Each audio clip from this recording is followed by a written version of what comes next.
Hello, friends. Howdy. It's William and Andrew here at Allegory Gallery. Thank you for joining us today. We've got some fun stuff for you today. Um, the main attraction is we have new arrivals from Nunn Design. Um, we've been getting a number of people asking us for them during the our Total Request lives. We've had a few people asking about them. And we did find some during that time period, but we figured it's been a while. Let's bring in some more. So Andrew got to work and picked out some lovely designs and had them head this way. So we've gotten them today for you, and we're going to show those. But also, for those of you who are watching here, nobody really knows about it yet unless you just saw it on Facebook. But Andrew did a drop. So we weren't sure if we were going to have a drop today. I didn't get a chance to send out an email about it, but Andrew was able to eke out a few things for today. And he did, all the things he did today are in one of our most popular designs, which is Paolo. Paolo with the sunburst. Um, Paolo with the sunburst sold out completely the last time last time he made pendants with it. So he made some more, and this time he did them in these beautiful micas. And so we are going to take a look at those first in a little bit. Let's wait a little bit.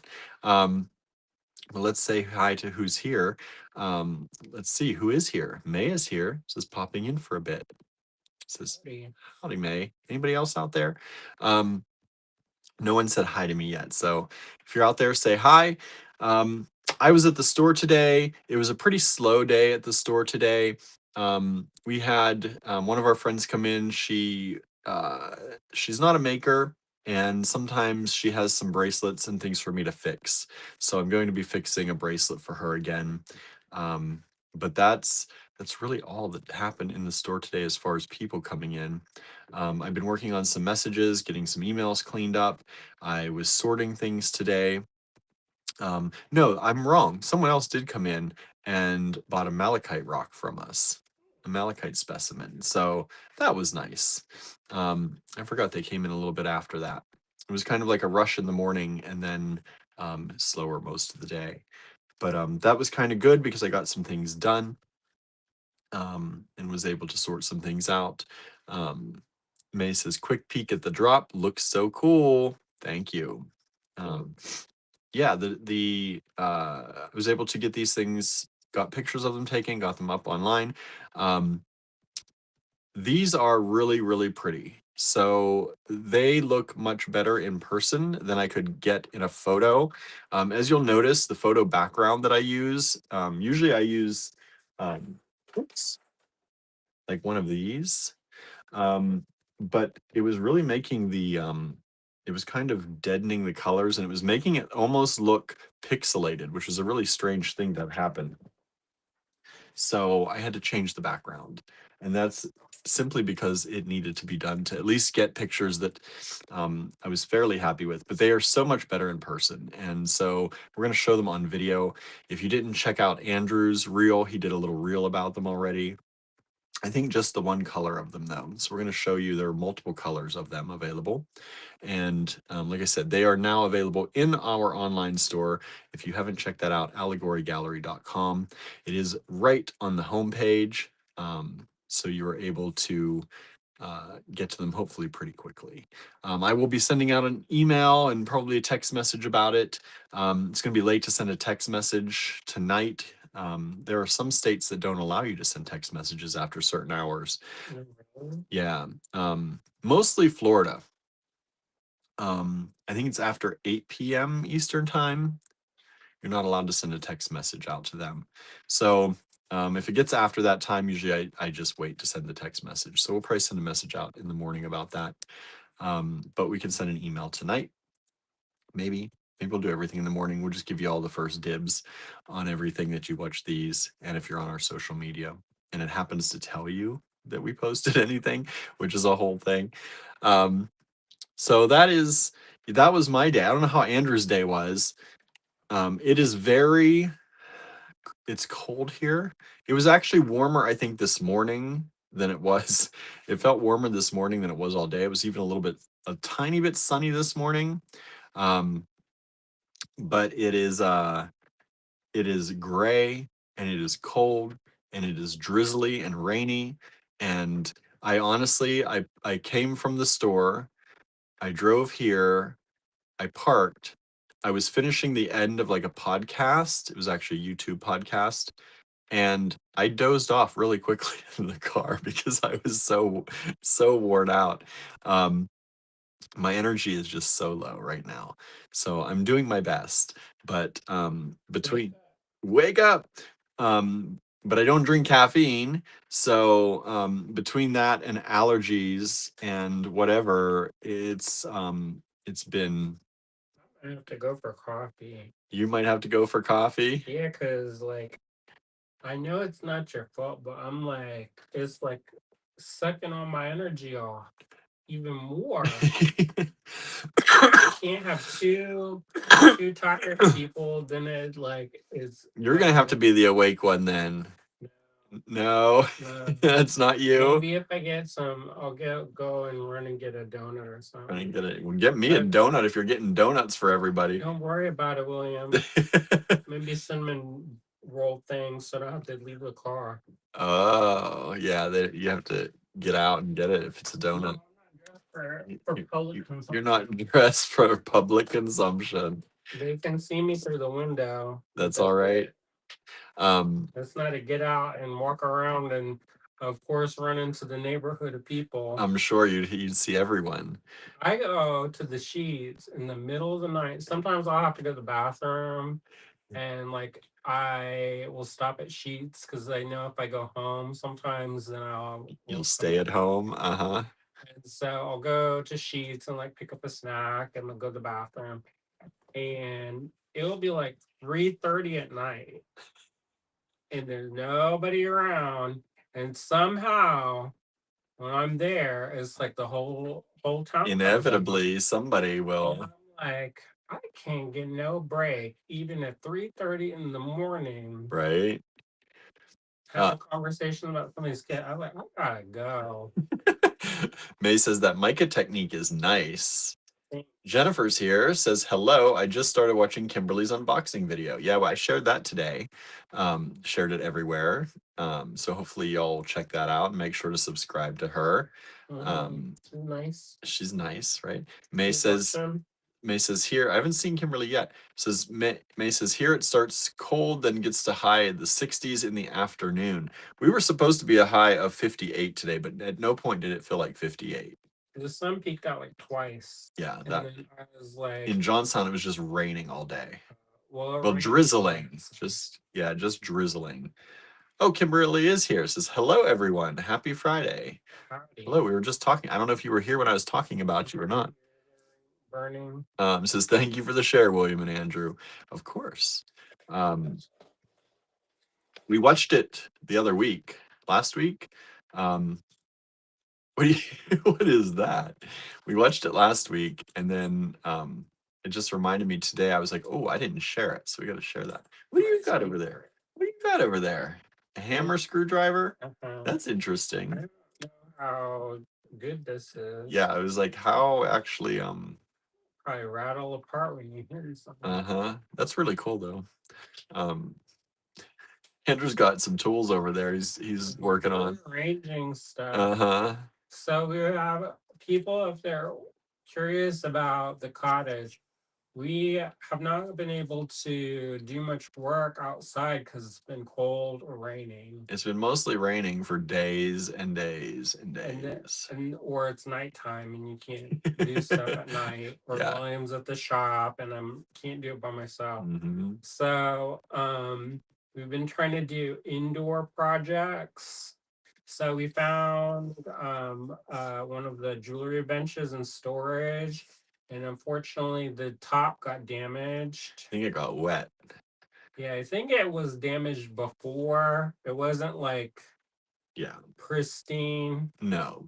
We've been getting some of them used and none of them are pristine. Mine was well, yours was brand new. Correct.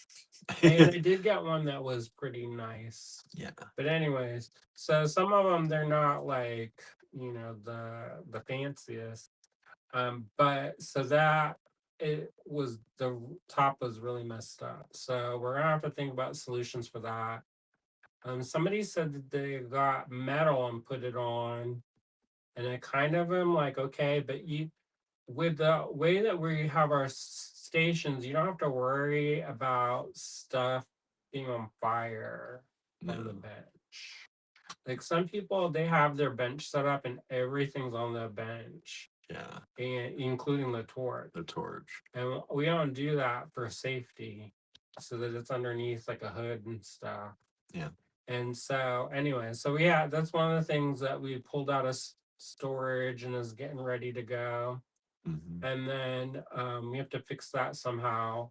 And then I've been rearranging, so I've been finding all kinds of random stuff. Yeah, he has So if you watched the live last night, I kind of took over William's live, for a and while. we just showed copper stuff because I found the tray of copper Yeah. Hey, Susie, thanks for joining us. with Susie. Our neighbor. Oh, hey neighbor. Marianne just joined in too. Hello, Marianne. Howdy. I was like, can you pick up a pizza? I know. We're like, I was going to pick up a pizza on the way home, and then I was like, I don't know if Andrew's gonna want pizza, but then he usually doesn't turn down pizza.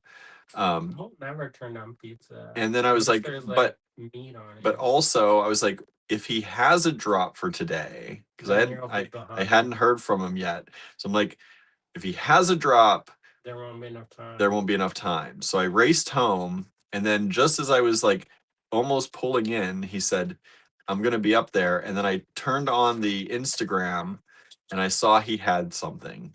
So I was like, okay, it's good that I did this, but we are now foodless.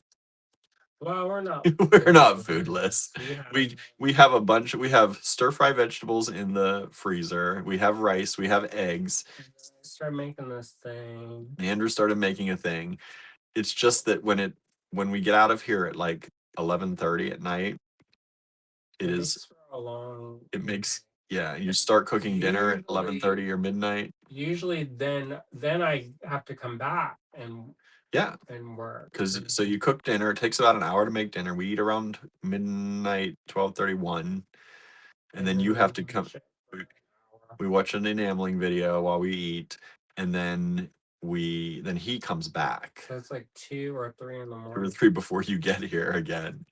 And that doesn't leave me much time before the sun comes up. And that's his weakness. I know. It's like that's the lulling time. Yeah. It's like it's time to go to sleep. The sun's up. Yep. Yep. Susan joined us. Susan Surreal, thank you for joining us. Howdy. I was emailing with Susan a little bit today, Okay. and Marianne saying hi. Marianne says that's the same food list as last night. Yep, because we went to Sheets last night. Thank you to all who bought some stuff. We could go to Sheets, and we didn't have to spend the hour making food at because we went late last night too. They're like a little bit. We just kept talking last night and kept going. We did 50 Sheets lots. People, they recognize us from the nighttime. Yeah, probably. There's a lady in the daytime. She don't know who I am. That's kind of good. That is good, right? She doesn't say anything. Susan says we had a frozen pizza that was pretty good. It was a frozen margarita on naan bread. Sounds great. Oh, that sounds nice. Was it from Aldi? Aldi. Did we have one of those from Aldi before? There was an Indian pizza though. Oh yeah, that was good. It was like $2 because it was on sale because nobody knew what to do with it. Yeah, but it had chickpeas or something It was and delicious. curry. Yeah. You know, the Aldi is 12 minutes away, and we never go. Just far enough. Yeah. We don't go. Yeah, it's a little bit further than Walmart, and so it's just like we'll go to Walmart sometimes even. But Walmart, we usually go later, like when the other stores are. That's when nothing else is open and we have to do something else. And we don't want to do a Sheets run again or something. Yeah, they have reduced the things we can eat at Sheetz, so it's even less now. Yeah, they keep taking away vegetarian stuff and adding more kinds of meat. And I'm like, They just added like brisket. I saw there's tons of brisket. I'm like, it's like add a more pain in the ass thing to cook. I right? mean, it's like, did we have like one thing? Like they do They one used to have like burgers, impossible Impossible or burgers Beyond or Beyond Burger. Burgers, and they don't even do that They did anymore. that for like a minute Yeah. during the pandemic, and then they were like, nobody bought them. And it's like, yeah, because we're all locked down. Nobody's buying a We lot of can't stuff. leave. Right. So yeah, no, it did not go. It's like when KFC had their fake chicken nugget, I know. and, We got them once and to try then them. I did the William Tries things on them, I think that was that. they the signs, they put the signs up and basically took them down. Yeah. No more fake KFC nuggets either. They just closed the nearest Burger King. Yeah, the nearest Burger King, which had Impossible Is Whoppers. there like an attack on vegetarians and like queer people now? Because like all of our shows, they're like, oh, we're reducing the whole season to one movie event. Yeah, have you noticed a lot of the queer shows or queer based shows, their seasons or series are ending or they're not getting renewed? They're all getting canceled, Yeah. and they're reducing the hours. So like Queer Eye, that was like one of the first ones I noticed. Mm, They normally have 10 to 12 episodes. something They like did 5. They did 5 And episodes. then they're like, oh, it's because we wanted to do like, because there's 5 of them. Yeah, And it was like, that makes no sense. how about do 2 episodes per Per person? person, right? So we really get their personalities in there. Yeah, no. That's okay. Let's see. Anne has joined us. Hello, Anne. Let me see. Oh, sorry, my thing jumped. Here we are. Okay. Marianne says, Andrew, you wouldn't get much work done here in the summertime then. I have no interest in going there. Long summertime days Oh, for the sun? for the sun. Oh, I don't mind that. It's sometimes it's like you get on a rhythm. Yeah, he has no interest in going there in the winter. No, That's you know, it's not because I'm hateful. It's because I don't like it to be cold. yeah. But maybe in the summer, Summer might work. 70 degrees and the sun's out all day. Anne says, I'm waiting for my grocery delivery. Estimate is 8 p.m. I eat dinner at 6:30. I'll have to eat something I already have. Some hummus. May says, sounds good. Never had pizza on Nunn. Yeah, pretty good. Susan says, Smokey is here with me, kneading and sometimes talking. Smokey likes to hang out with the live. That's cute. The brand is Deep Indian Kitchen, says Susan. I bet that's probably what it was. For the one that we got. The margarita on Nunn, yeah. It's pretty like I like it. I mean, it's like those ones that just like you remember those ones that you'd make like we never Or ours were them. shaped more like flatbread though. They were cut, weren't they? No. They were cut like that. Mm-mm. Maybe we just cut them like that in half or something. I don't know. But we had they always have interesting things. Like they had like a squash pizza. Yeah. And it was pretty good. I like the, and generally I don't break out when we get those things. They seem like they have pretty good ingredients in them. Marion says, well, winter is the other season. You got 2 seasons up there. Jennifer says, I'm getting Greek food delivered. Yum. We were like, wonder if there's anybody who will deliver to us. Probably. You know, our friend Ava from the whole bead show and the Ava Motherwell collection, sometimes she comes here and she is not afraid to do the DoorDash. No. And she did DoorDash and I was like, where is that? She's in places used to it. And we're not used to it. Like it just no, it's like we have it like I have it on my phone, but I've never actually used it. Yeah. I don't know why this didn't come up over here. Jen says, I've been on that schedule lately. The sun's shining into my eyes when going to sleep. It's the go to sleep time. Sleep time. But here's the thing. The thing is that I have to have sunshine to be awake. Because when it's like cloudy, like now, I'm like a slug. Like I don't want to I don't want to do anything. I know, it's so hard, I like feel like I have a veil over my face and I'm like looking through this veil at everything. I'm like, am I like vitamin D deficient? Like, is there something wrong with right? me that I'm not getting the energon? Like, I'm not getting the vitamin B. Like, do you have to like suck a raw egg or something? Like, what you got to do to like, I take vitamin D all the time, and I'm still like but I don't have caffeine. I'm not allowed caffeine. I don't allow myself to have caffeine. It's bad when I do. Um, Jennifer says, you can go on DoorDash and see if they'll deliver to you. May says, went on the website. It looks really good. I can buy here also. You can only buy those things on the website. I'm going to show them to you here, but we're not allowing you to claim them here. no, because then I'm the It confusing. makes it confusing. And I have to immediately go over here and take them out of No stock just way. so that, Just yeah. go buy it now. So buy it on the website if you want it. We If can you combine shipping. we will reimburse shipping because I if you have an order out there, we reimburse the shipping once we figure out what the shipping is.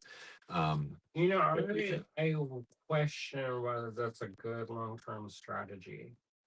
Because sometimes people end up having packages out for a long time that way. And I wonder if it wouldn't be like, I don't know, I'm just spitballing. But like, sometimes we hold packages for a really long time. Mhm. And I kind of think it would be good to like, we try to do an imposed cutoff date, but it didn't really like stick. And invariably, the first couple times we did that, always somebody was like, "Oh, can you add the one thing?" Oh, May says, "Oops," was referring to the non-pizza. Oh, Okay, well, that too. that too, There's no cute cats on it. Go right? wherever you like. Yeah, But anyway, so I kind of think about like, we're always trying to improve the way we do things. yeah. We And may the thing that would be the easiest for me is if we separated and did not combine across lives and online. mhm. If I just shipped online orders as soon as they came in, that would be the easiest thing. Because Barb used to have such a nightmare time It is a little bit of a nightmare. because it's like a puzzle Yeah. Because and then your you puzzle have to never remember that they've got this, and you got to remember they've got this, and you got to remember if it's a D stash, they've got this. And then you got to put all those things together. And did I charge shipping on any of these? Because if I did, they got shipping in the online store. So it's and things can go out much faster if I just ship each order from the online store real quick. Mhm. At least that stuff can go out faster. But some people like to combine, so that's where it gets We harder. just But have to be firm. yeah, it might have to be where Because we don't combine across as much. usually we're like, oh, whatever you want. Yeah, And then that's how we end up with stuff that.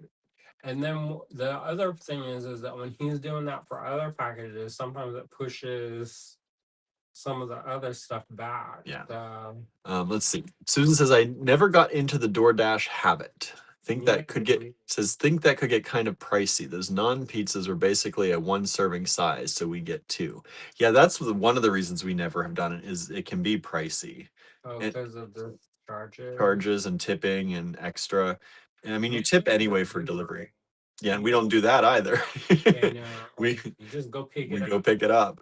But also, I know that from knowing restaurant owners, they get much less out of the sale. Oh, do they? Yeah, they get much less. Like I some know somebody restaurants, said they don't do DoorDash some because of yeah.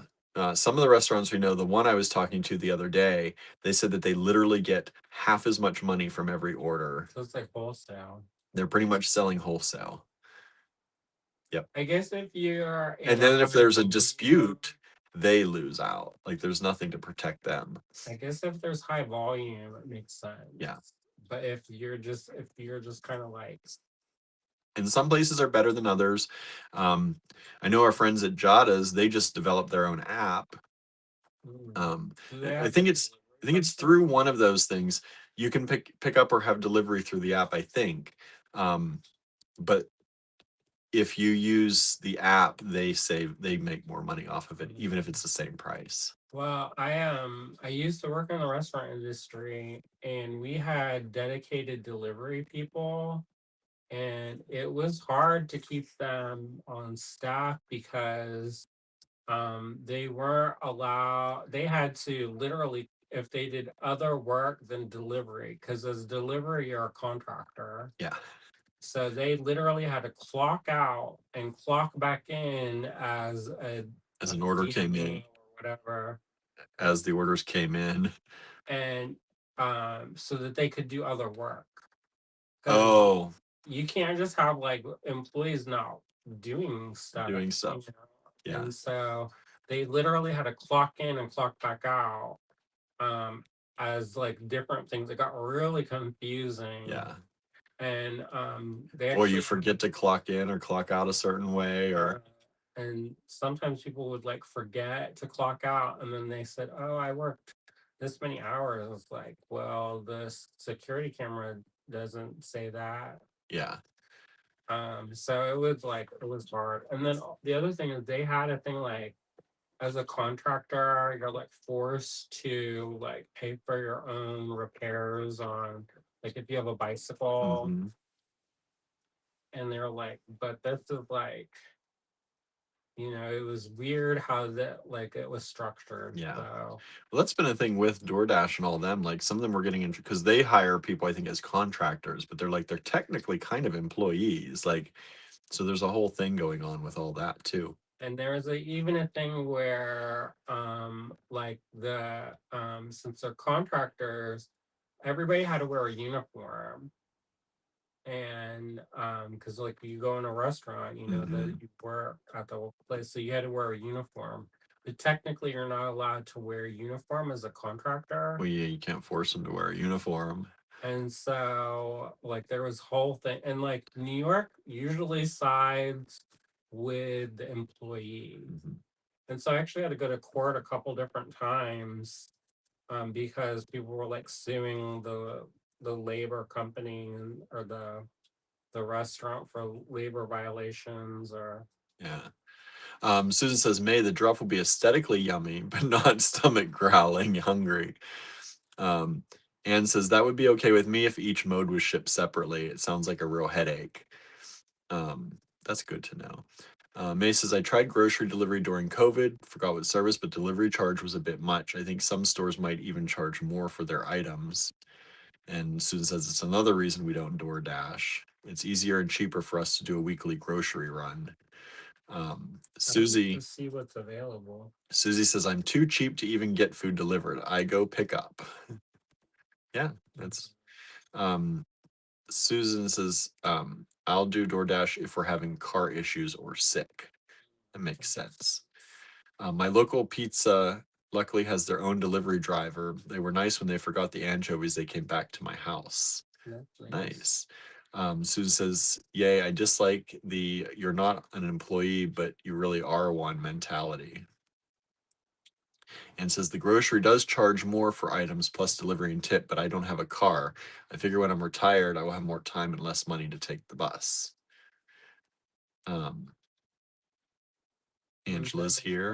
sense. Yeah, if you don't have a car, When we lived in New York, we've never really broken this habit. Um, well, I guess we kind of have, but and when we first moved here, people thought we were crazy. mhm, But you would only buy what you could carry, yeah, because if you bought too much, then you struggle bus the whole way home, trying to get up 5 flights, walk up, yeah. and you can like leave half of it there and get it have it No, you're like, stolen. I'll be back. Um, They'll be like, all right, you can come back to what Good you come back luck. to. Good luck with that. And so like we just got in a habit of shopping like frequently in small Yeah, batches. yeah. And like Even though what we have like cabinets now and we have uh-huh. refrigerator, a separate freezer if we need it. Like I think when your mom, when she tried to open our refrigerator, she She, got horrified because it was like empty. yeah, she stocked us up one time. And I was like, oh, we don't do that for like because of Hunger Games, Yeah. which is Although sometimes sometimes things are lean. but We will always appreciate groceries. I'll say that. uh, yeah, It was very definitely. nice that she did it. Um, Jennifer says, yes, there are different prices for what is sold on DoorDash versus what is sold in the store. Yeah, the thing is though, is um you can't usually when you sign those contracts, you can't advertise different pricing between your app and your website and all the like different kind of stuff. Um, Yeah, you get in trouble. yeah, you have to have the same pricing. And that's what some of the people we know, they're like, well, they say the app or the website can't be different, but they don't say about the other one. So they're like trying to see what they can do um, But to make things, but they often do. Now, what you price things in store, they really can't control because they can't check that. But yeah, but what you do price online, they usually in the agreement, I've been told, is that all your prices online have to be the same. the ice cream place is open in Moxham now, but it's too cold. Yeah, it's been too cold to have ice cream. The Yeah. little stand is open, and no matter how cold it is, there's a whole bunch of people there all the time on the way home. Yeah. I Susan can't. said I would certainly use delivery if I was disabled or didn't have a car. Yeah. Jennifer says, New York memories, walking with the grocery bags, cutting your hands. Correct. Yeah. You didn't learn the trick. You take a grocery bag and you wrap it around the unused one. You wrap it around and it cushions it, so it doesn't cut into your finger. There you go. I never did that. I just had hands that were like no blood in them by the But time he it was does done. that anyway. I do that anyway. He tries to do it in one trip, I always try and do everything in one trip. It's and true. like you're gonna break stuff. Yeah. It just feels better than having to make a second trip to the car. Yeah. Susan says, I try to accurately organize my weekly meal plan, then make my lists around that meal plan, but I always forget something. That's good. It'd be good That's if we probably were more efficient. more organized like that. That'd be nice. But Um, then our whole life is what do you want to eat? yeah.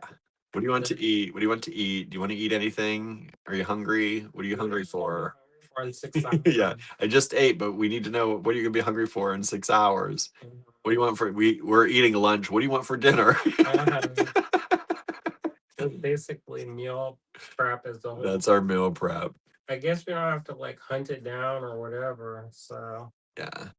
My sister and I lived in Chicago during college, says Anne. We bought 4 bags of groceries and each carried 2 on the bus.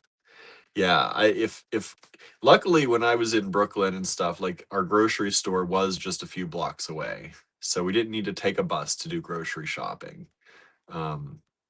Which was nice. if you had a car in New York, sometimes you would be popular It'd be very popular. because they'd be like, "Oh, I need to go to IKEA," Yeah. and then like let it Just linger let it linger.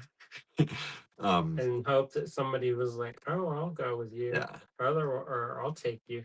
Otherwise, you'd be carrying the stuff on the train. You carry what you could carry. I one time bought an iMac down in Soho and took it on the train. By the time I was home, because it was like train and then carrying it because the hill to the apartment was very steep. And by the time I was home, that iMac felt like 8,000 pounds. Like it was just, and it was one of the bigger ones. And it was just like, it was so heavy by the time I was like, when I first got out of the store, I'm like, oh, this is not bad. Like, this is fine. By the time I got home, it was a very heavy That's computer. also how you get jumped. Yeah. Luckily, I did not get jumped. Um, He had forgotten the ways of the city. We went somewhere and he left his wallet in the car, and I was like, "What are you doing?" I was like, have forgotten. You empty everything out. yeah, Not I'm even just very trusting, I guess. Not even a cup. because people will bust your window for 35 cents and change. Yeah. One of my roommates in Brooklyn, she wrote a letter or note on the door, and she's like, "It's unlocked. So Please stop breaking the breaking window." the window. She's like, "'Cause I can't afford this anymore. My insurance don't cover it anymore." Jennifer said, yes, my cousin in Brooklyn used to take me to the grocery store, and I appreciated that so much. Yeah, my friend had a car, um, but he didn't really use it too much. He's He did. He he, went to I drove mean, to work every he day. did, but not for other people. Oh, We didn't drive around much, but he was also right in the like in Hell's okay. Kitchen, so there wasn't like everything we needed was there. But he used it once in a while. He saved We us on a bead trip one time.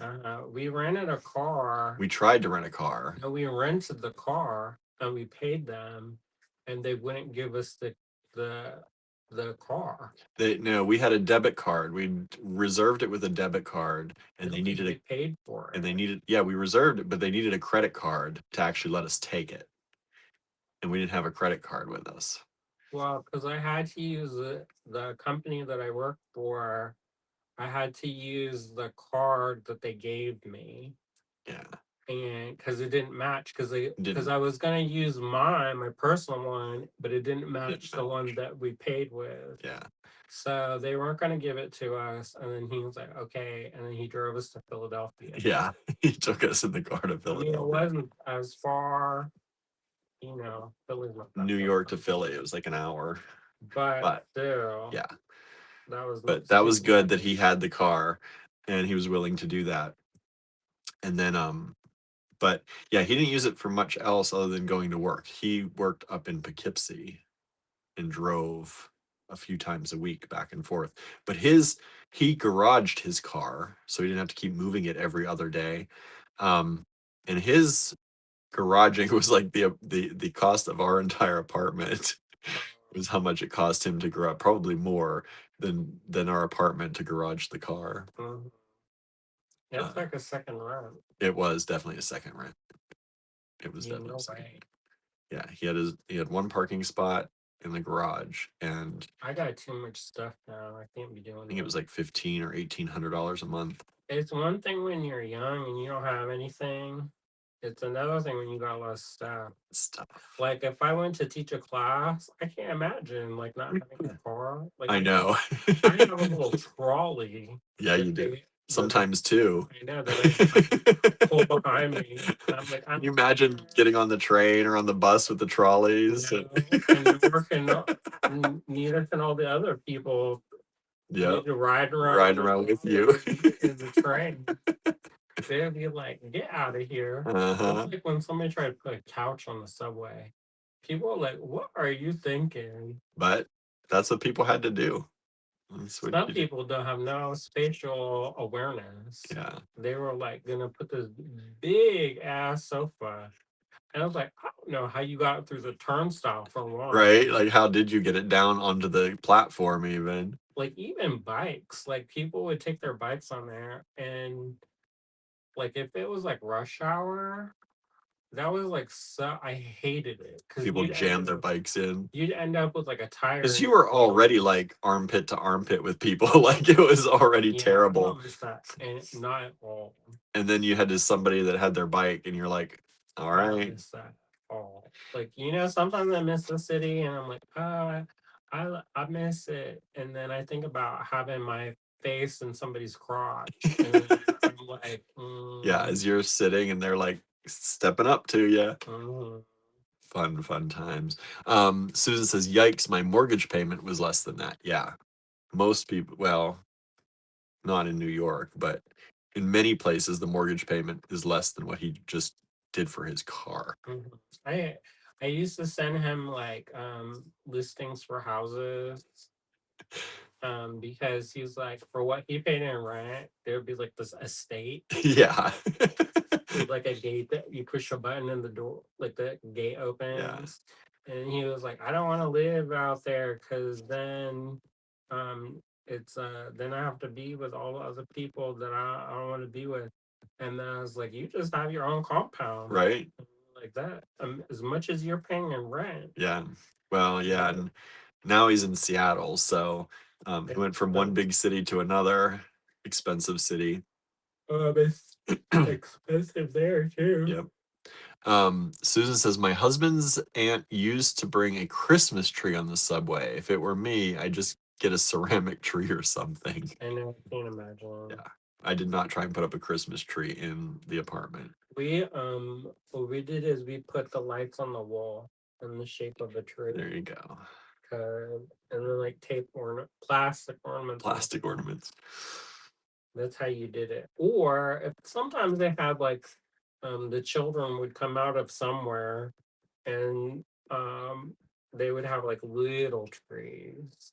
I think I gotta cut more paper. Let me go. They have little Keep talking. I don't know. You want me to get it? It's all right. I'm just ready. Well, I'm not good on camera, so enjoy the view. Enjoy the view. What about the Christmas trees? The Christmas tree. Yeah, I don't know. Every time I walk away, He gets quiet. you get quiet. That's because I'm thinking of pizza. I'm thinking of pizza too. A nice fresh margarita pizza from them. Maybe a white from right up on the hill. Maybe a nice, I like their one that has the stuff that gets stuck on my teeth. like their white pizza. They have one that has like rocket or whatever. The rocket. It has, yeah, I think it's almonds and arugula. almonds and arugula and a balsamic or either a balsamic vinaigrette or they have a rice wine vinaigrette or some kind of something. I don't know. It always gets stuck on my teeth. Yeah. In the back. But and it drives me a little bit crazy. Yeah, in the back teeth. Yes. And it drives me a little bit crazy, but I still like it. Still like it every time. Yeah, that's one of the ones that I don't know why I do that to myself. Susan says, I like seeing all those colorful beads. Good. There you go. Enjoy. Marianne says, it's a nice view. Thanks. Andrew did a good job, right? No. We still have never redecorated from fall. You know what? Once I did it one time, then I'm like, okay, that's it. Yeah. It's forever. We just need to. I thought about. We just need to do it for like every season. Put every season back there all at once. So we look like the holiday house order. There you go. Let's see. Anybody else say anything? Okay, let me make sure. Let me scroll back here. All right. Well, let's. You know what I do miss? Figgy Piggy. I do miss that.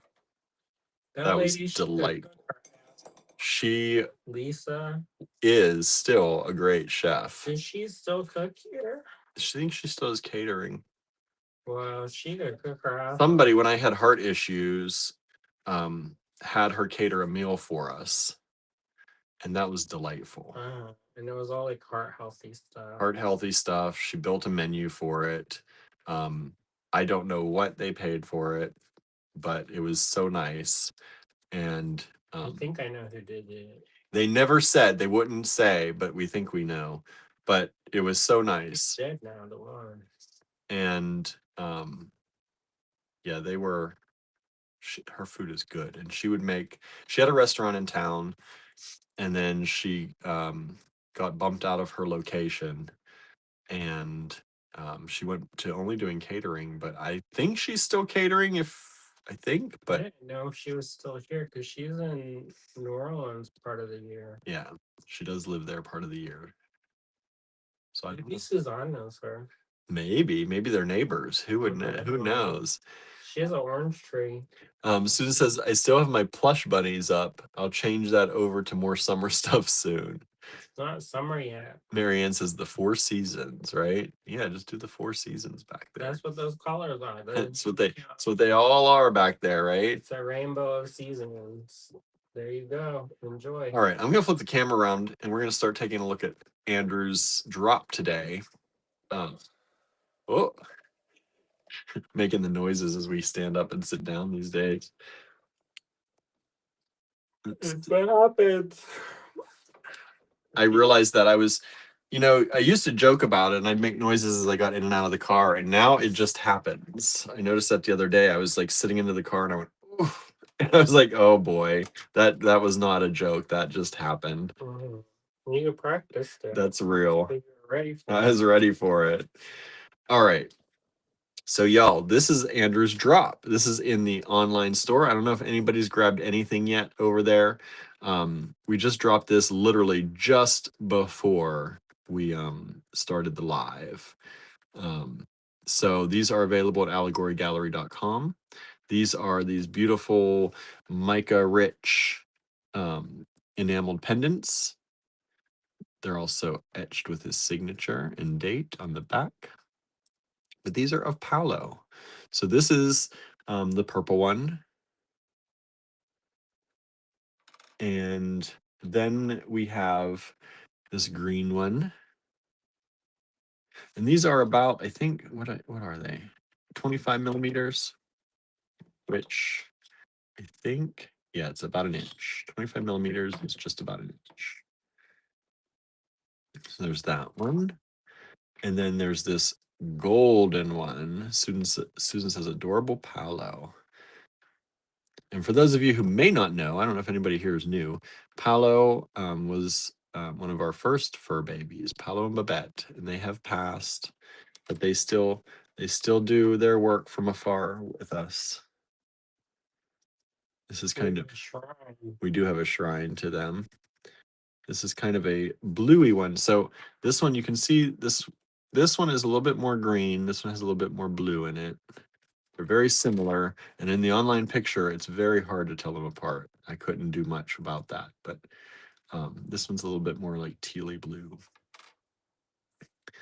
And then we've got the red.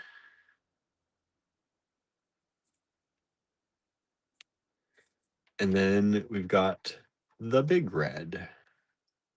So here's the size difference. And let me see here. I'm going to see, go in here.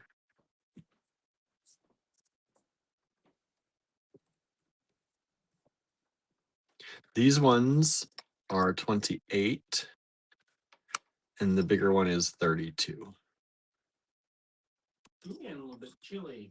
It is chilly in here. I had my heater on over here for a little while and then I started getting a little warm. Do you need a heater? I think I might. Here you go. I brought little heater back so we could have it in the living room. My little friend. Your little friend over there. He let me borrow it for the store today.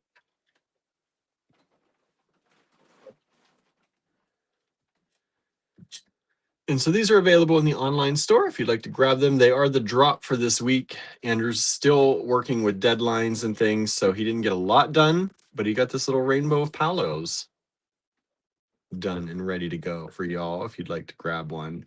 Paolo was the most, well, the other two sold out. He did 2 or 3 of them last week, or this week, The cat last week, 2 weeks ago. 2 weeks ago, and they sold out. The other cats. No, the Palos, the Paolo ones. Did the other cats sell out? I don't know.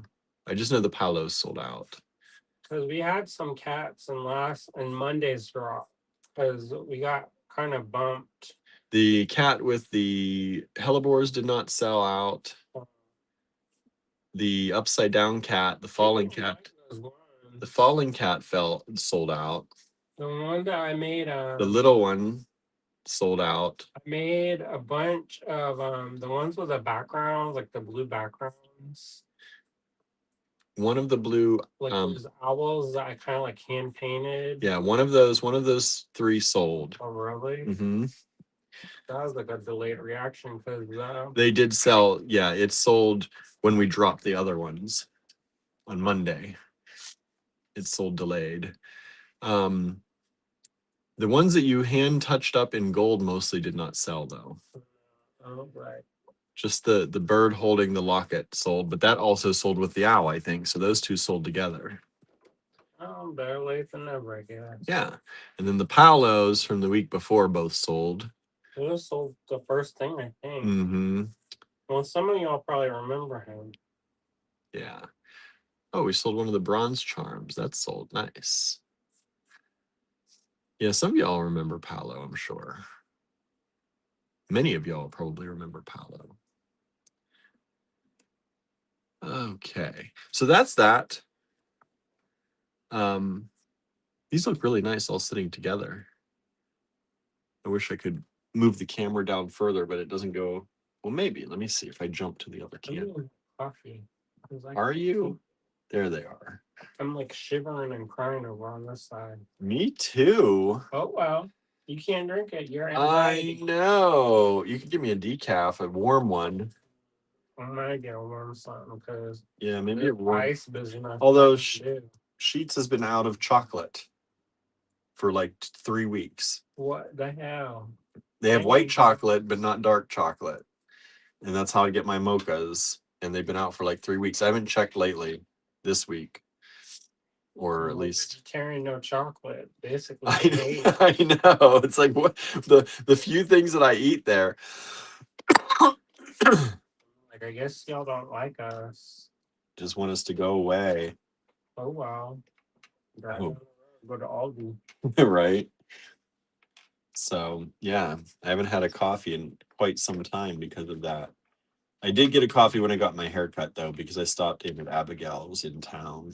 And There's a new coffee shop that we haven't tried yet. yeah, we got to do that too. So that they know that they're supported. Yeah.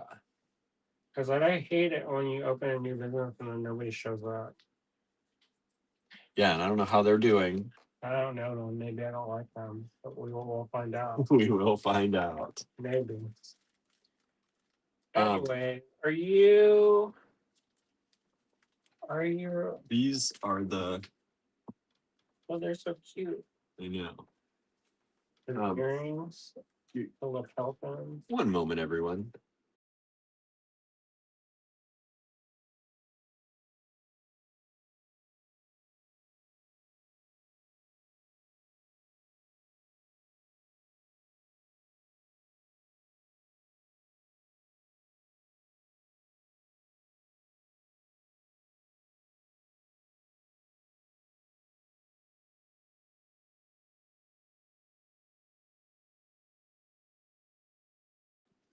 All right.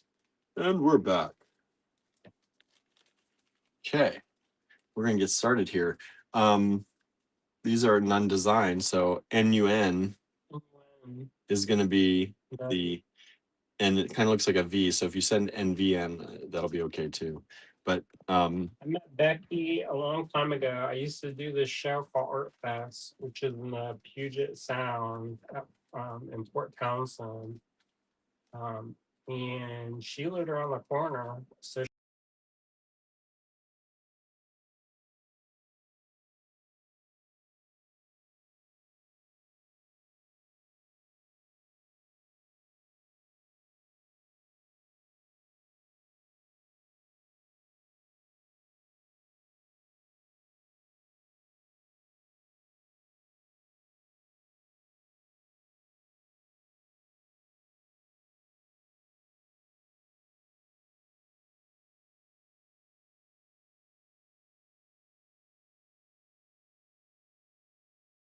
coffee.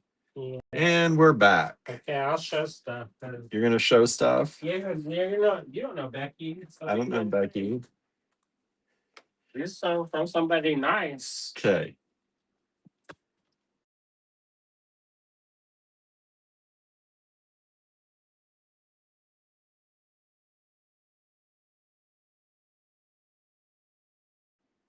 Okay. Andrew. Boy, goodness sake, with the microphone. You know, it keeps cutting out. Who is it gonna be now? Anyway. Oops, let me get the right camera on here too. Oh boy. There we go. Give us some room. Room to work. Huh. Look at that, y'all. Okay. Okay, I'm gonna go get some I want a hot coffee and latte. I Hot don't want no coffee. cold ice, nothing. hot coffee And latte. get me some cinnamon rolls too. Cinnamon rolls too. Correct. But not. Right. I have It's my just the heart of the cinnamon roll. much to call you in case I need. But kind of is too sweet. But I don't mind. I don't care. You can turn on Whatever. that heater over there if you need heat. Okay, bye. See ya. All right, you all ready for this? You probably don't want to see me. Yeah, never mind. What you want now, William?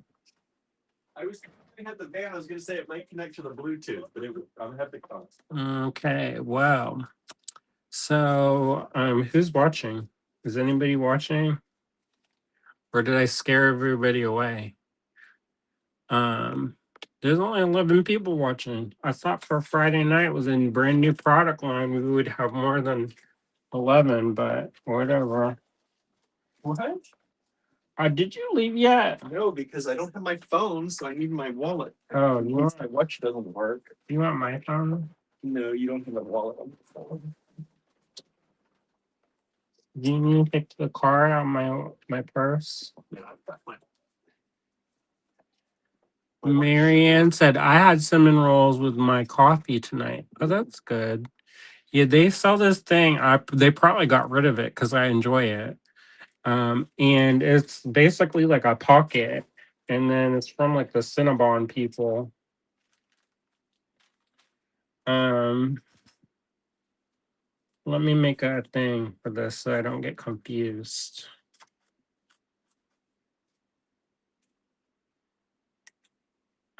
So this is they call it a lapel pin, and it's really cute.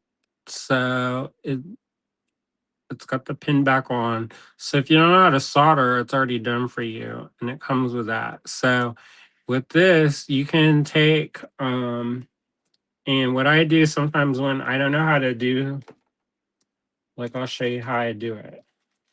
Um, to measure the thing. If you don't have like a template,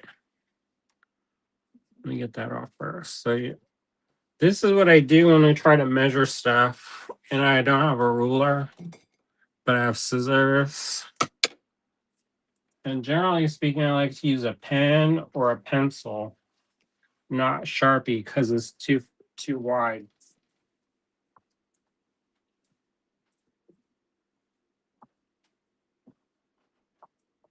Let me grab this real quick.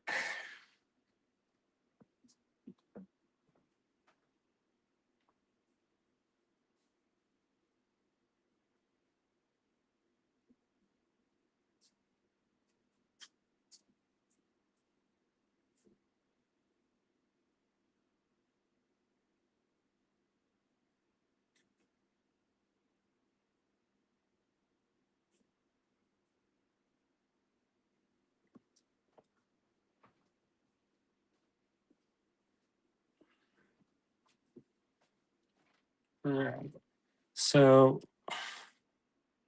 Susan says, I'm here. You're not scary, Andrew. I can be.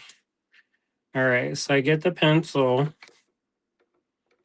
and I trace the outside. It doesn't have to be perfect because we already know it's not going to fit.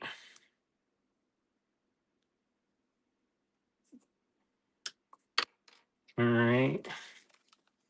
So you make it a shape and then you kind of look at it and you precisely eyeball it and then you trim it.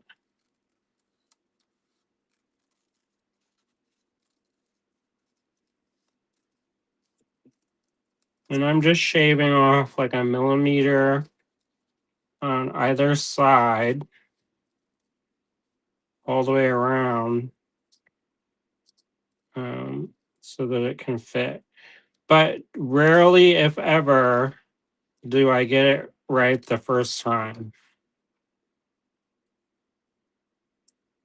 So what I do is I put that little circle in there, my template, and wherever it kind of goes extra over, I'll make a little pencil line and then trim that down.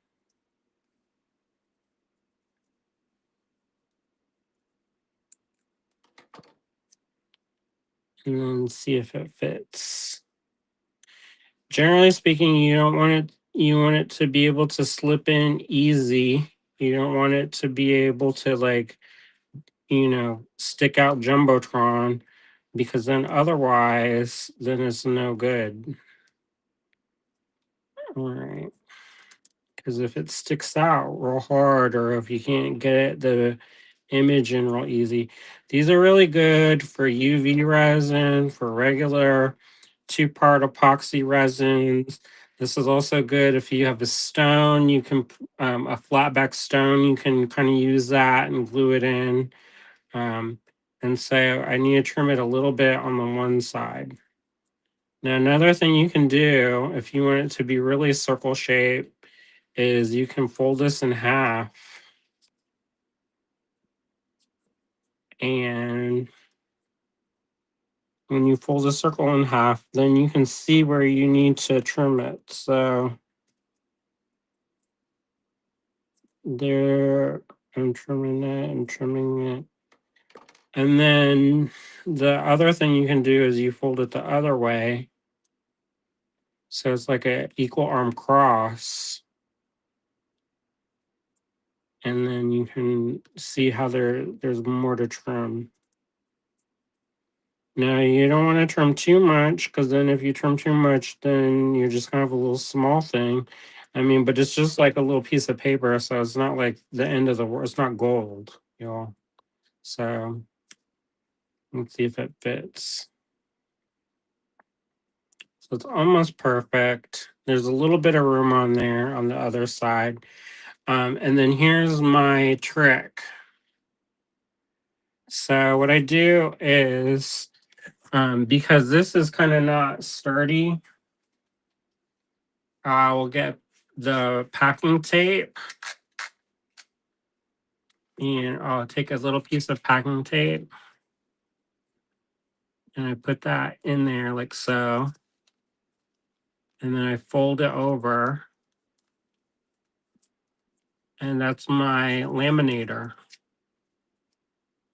And what I do is then I trim it.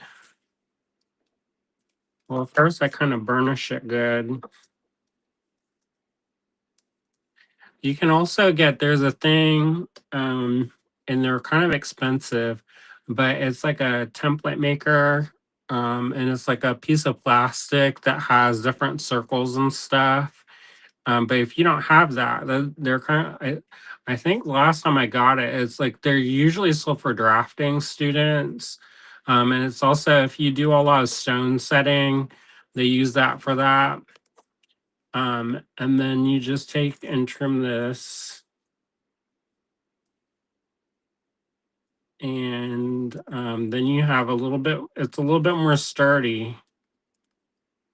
The other thing you can do is, if you have a needle and thread, you can put, poke 2 holes in it, and then put the thread in, and then put it through, and then you have a little handle. So that way you can pick it up out of the bezel if it gets stuck. And then again, if you need to trim it, you can trim it, because I didn't trim it that good. But it's pretty handy to have this. The reason why I like to use a little bit of a thicker material, um, or a thinner material to start when I'm making my pattern, is that I can fold it and stuff. If you start and you go straight to like a Bristol board or cardstock, um, you can't like fold it and kind of let, you have to do more trimming and stuff. And then that's what's good about the packing tape, um, is that then it's a little bit, it makes it a little bit more thicker. Um, then you can kind of do that, and then it doesn't get stuck. Like when you set stones, generally speaking, you have a piece of, I'll tell a story about how I had some dental floss on my bench, and people are like, "Are you like cleaning your teeth while you're making jewelry?" And it's no, but I guess I could if I wanted to. But you put the piece of floss, and then you put the stone in, so that if it gets stuck, then you just pull it out. The other thing you can do is just like, you go like this, and if it gets in, it has to get out. Rarely, if ever, has there been a thing where it got stuck and it never came out. Um, Generally, it's too loose. So, anyways, that's how you make a little template if you're gonna have a bezel. See that? And I could probably trim that a little bit more. But anyways, that's how you make that. That's you get two pieces in this um for NUN1, and it's a little set. So you get that little pin back and then the kind of like tie tack back. All right. Oh, and then whenever you get your image, then you put it on and then you trace it, and then that's a good thing. And then here's another thing. If you do the UV resin, and you want this to stand up straight, this has got a pin back, so it's going to want to sit like this, and all the resin is going to dump out. You just put a piece of polymer clay or rubber eraser, and you just stick it in, and then that way it'll be even and flush, and it won't be like at tilted. It will be flat in there, so that when you take it in and out, it's not going to run everywhere. So that's another little trick in case you wanted to use these and you're like, how do I use this? But then you could do all kinds of stuff. Um, like if you have a beautiful fabric, you can take this and trace it onto that thin cardboard. If you don't want to like buy new thin cardboard, you could get like a cereal box. Cereal boxes are great for that thin cardboard. And then cut the little thing, or I don't know, the cornstarch box, whatever. Just as long as it's a little bit thicker. And then you pull a cotton ball apart, put a dab of glue, you kind of wind up the cotton ball and put that on, and then you let that dry, and then you put it on your fabric square, and then you pull it over one, you tack it down with a little bit of glue, you turn it around, put a little glue, turn it around, and basically that's how you tack it down. If you want to be real professional about it, you can put little slits everywhere every once in a while and create kind of like a dart, and then you pull those little sections down, um, and you can use that. I like to use a flexible glue, so like E6000 is good for that. And then you have a little poof of like you're like making a cushion, but real tiny. And then just pop it in there and glue it in. One thing about when you're doing a stone on like a something's, the nice thing about this, I don't know if you can see it, but there's a texture that's really nice, that there's a texture in there because it's a tooth, and it will help your object to be help adhere. If you use something that's super smooth and then you put smooth to smooth and you put like a glue down, you just peel it off, it's no good. So if you have something that's super smooth that you're gonna like glue in there, like if say you have like a glass cabochon, just rough it up with some sandpaper unless you can see through it, because if you want us to be able to see through it, then don't rough it up, because then you're going to see it'll be matted on one side, and then you just glue that in there and it will form a stronger bond when you have a tooth on the bezel and a tooth on the thing that you're making. Unless the thing that you're putting in is porous already, then you don't have to mess with that. So if you have like cardboard, you don't have to worry about putting a tooth because it's going to soak into the cardboard, and you don't have to worry about it. But if you say you get a little piece of acrylic and you're going to glue it in there, then you want to have something that's going to have a little bit of a tooth to it. Now, as far as like glue and adhesives, one thing that I like to do is not all glue, you don't use all glues for all things. Um, I wish that there was like one glue and it did everything, but unfortunately that's not the case. One of the ones that I like to use, and it's pretty much a good, like kind of like a good, like it does most things, but it is a little bit messy, is a Gorilla 2-part epoxy, 5-minute epoxy. And it comes in like a double barrel, and you kind of squeeze it out and then you mix it up. It will be cloudy. And then as soon as it's not cloudy anymore, then you put it in and you move quick. You move with conviction in your heart. If you're slow about it, then that's how you get it's hard like a rock already, and then you have the sadness. Um, let's see. And says if you use epoxy resin, you can hang the pin part off the side of the ridge of the box, like type of Apple product, type, and it keeps it flat, like the polymer for the UV resin. Um, yeah, so you can, and this is the pin part is kind of offset, so it's not directly on the in the middle, so you can kind of set it off to the side. Um, and it'll hang off the edge of the whatever. But anyway, so I like to use the two-part epoxy. It's really sturdy. Sometimes I like to use Loctite gel super glue. I don't like to use regular super glue, and the reason why I don't like using regular super glue is that it gets everywhere. I've never had a super glue like a regular super glue that didn't get all over my fingers, and then they're all crusty and I don't like it. So the Loctite, you just like kind of like twist it and then it opens it up and then you squeeze the sides. And because it's a gel, it doesn't run everywhere. Now the problem with super glues is that if you have anything that has like a crystal, like or a glass, sometimes those things have a static cling and or a static field around it. And the problem with that is that as the glue, it kind of vaporizes and can kind of stick to the surface.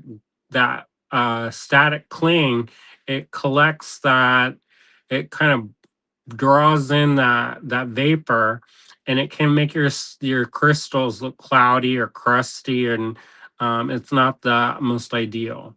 So that kind of like the Loctite is good for stuff that isn't gonna have like that cling to it. So if you like rub it against like your pants or whatever, and you hold it up to something and it like sticks to it, that's the one you're not going to use a Loctite. But for a lot of things, I love Loctite. Now, some things you like E6000 is a flexible glue, and some people don't like that. But if it's recessed, you don't have to worry about like being able to peel it off. So that you can use that. And another trick about that is if you have like a toothpick, um, you just squeeze it gently and then let it squirt out. You don't want to like keep squeezing because sometimes it too much will come out. So what I do is I just squeeze it and I open the cap, and then nature's whatever pushes it out a little bit. And I'll take a toothpick and I'll scrape some off and then dab it in there. And usually I use a shish kebab skewer and not a toothpick, but you can use whatever. But just as long as you can kind of have a point in there. And then what I'll do is I'll push it in and then gently twist it, and then that way it kind of smooshes the glue around, and it helps it'll lock in place like that. And one of the things is say you put your stone in and it's perfectly smooth and you're trying to position it, that's real difficult. So what I'll do is I'll take a piece of painter's tape and I'll fold it in half and then stick it on, and then I can twist the stone in there, and that's like a little lever, and then you just peel the painter's tape off once it's in the position that you want it. But you don't want to put it in and then it's like cockeyed, and then you're like, well, crap, what do I do now? So that way you can like push it on and then twist it to where it sits nice, and that's how you do that. All right, so I haven't gotten very far, but at least You know how I use them then. I think I'm gonna use some of these for my own like enamels and stuff. Because sometimes I think it gives a nice kind of like finished edge. And then I don't have to make all the bezels custom, you know? So that's something to be said. Did you all like that little crash course in gluing stuff into bezels? We have less people watching now, probably because I've been talking about them bezels. All right, so let's do NUN 2.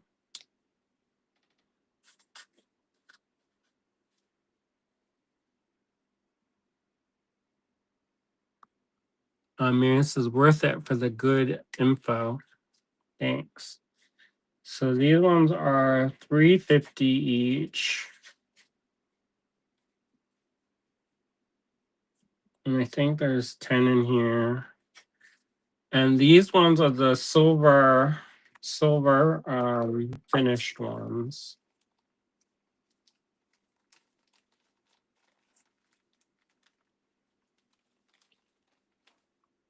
So these are the lapel pins, and it's in the silver. The other ones are in gold. I think she uses a high carat gold to plate her stuff, so that's why it's a little bit more. But this is the silver one. This is NUN1. This is NUN2. And those are those lapel pins. $3.50 each.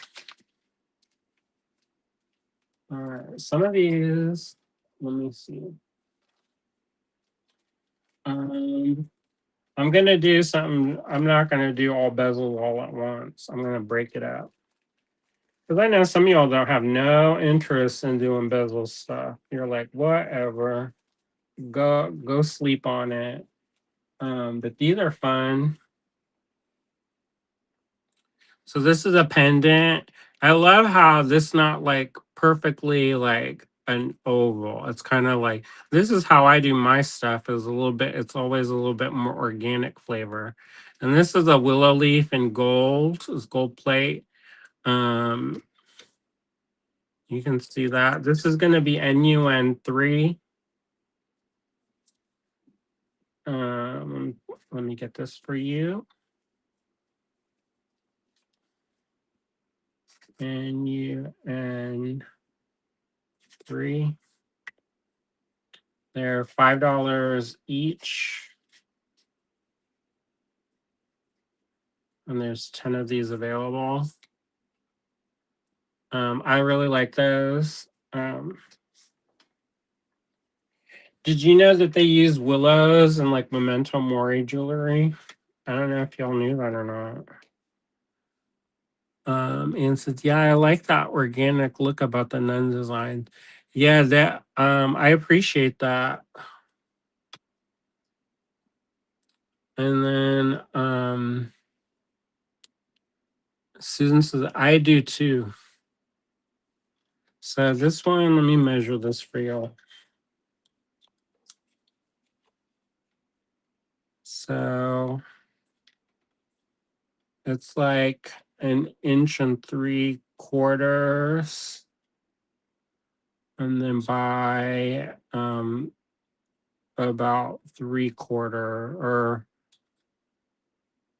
just shy of 1/2 inch. So that's a penny, so you know. So NUN3, $5 each. That's the gold one. Yo, gold. All right. I'll do another bezel.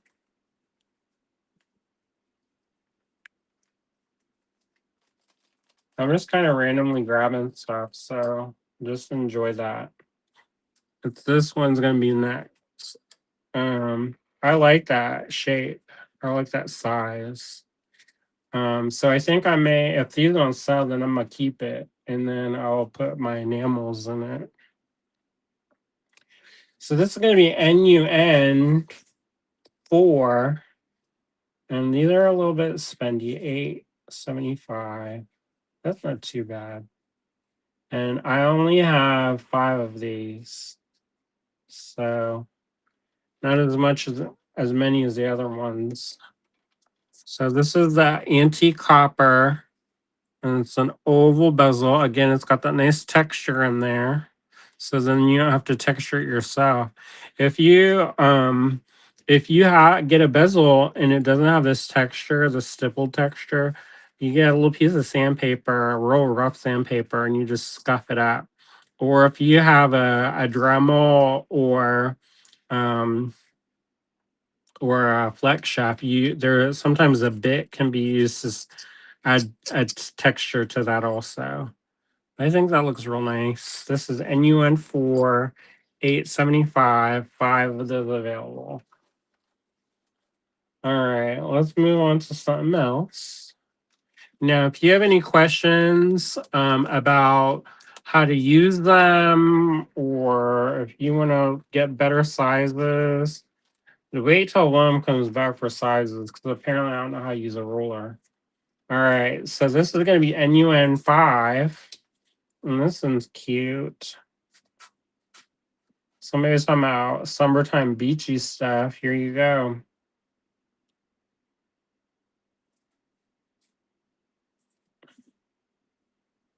Well, that's an interesting. All right. You can tell we use a formula to figure out these prices because $1.63. So who came up with that price? And you get this. That's this one for that little copper plated seashell charm. You know what this reminds me of is when I was grew up in Florida, we used to go and pick up shells. I mean, I guess I pick up shells now, but and it's got kind of like that nautilus shape, so like a horn. That's NUN 5, only $1.63 each. Nice even number, $1.63. All right, let me kind of adjust this so that we can get more than one row. All right. These don't pretty much disappear on this kind of background, but it is what it is. I hear the car. I'm about to enjoy some cinnamon roll. I'm about to be good. You're gonna see something that's gonna be new. Well, you're all not gonna see it. I guess they call it a turret shell. I never knew that's what you call that business, but here you go. Now, if you want a different kind of bezel, this one's gonna be silver style. This large oval one, the bail goes this way, y'all. So you just stick it on and you're done. This one you gotta add a jump ring. That's not my problem. Hello. He's like, what y'all been telling people? How are you doing? What are you doing? I'm only on NUN 6. Oh my goodness. I was like, he's gonna wonder where I am. I've been gone so long. I did.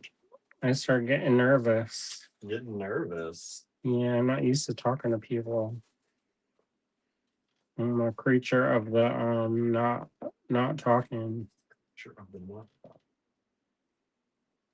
Um, you know what? My library book got took back. Yeah. They're not finished yet. That's when you didn't like that, or you were I was putting you to sleep, wasn't It's okay, but you know what? I don't prefer that because then I have to wait freaking forever. it? Mm-hmm. So, anyways, I'm still waiting on the glass maker. I need to listen a little bit quicker. That's what that means. Get up off my whatever. And so this is NUN 6, 625. $6.25. There's 5 of these. Marianne says, showed us how to make a template for for a bezel. Yeah, I did that. So I was in complete failure in life. And there you go in silver. Nice, easy peasy. Enjoy your life. All right. Anybody grabbing anything? Not really. Well, I think one person is. I thought the charms would do pretty well, but so far I haven't sold any of the charms. Maybe we're in the delay, but there's only like a few people watching, so that's the other thing. Like, is Friday night like the busy time now? Friday nights we get like 10, maybe 12 people watching usually. What we doing? I gotta go home. Cuddle with my cat. No, I appreciate all y'all hanging out with me. I'm rusty about here's another nice even number. $1.38. And there's 10 of these. So you have a little whole jingle jangle of shells. Now this one is the narwhal horn, or the horn of a unicorn. Nice little spiral on there.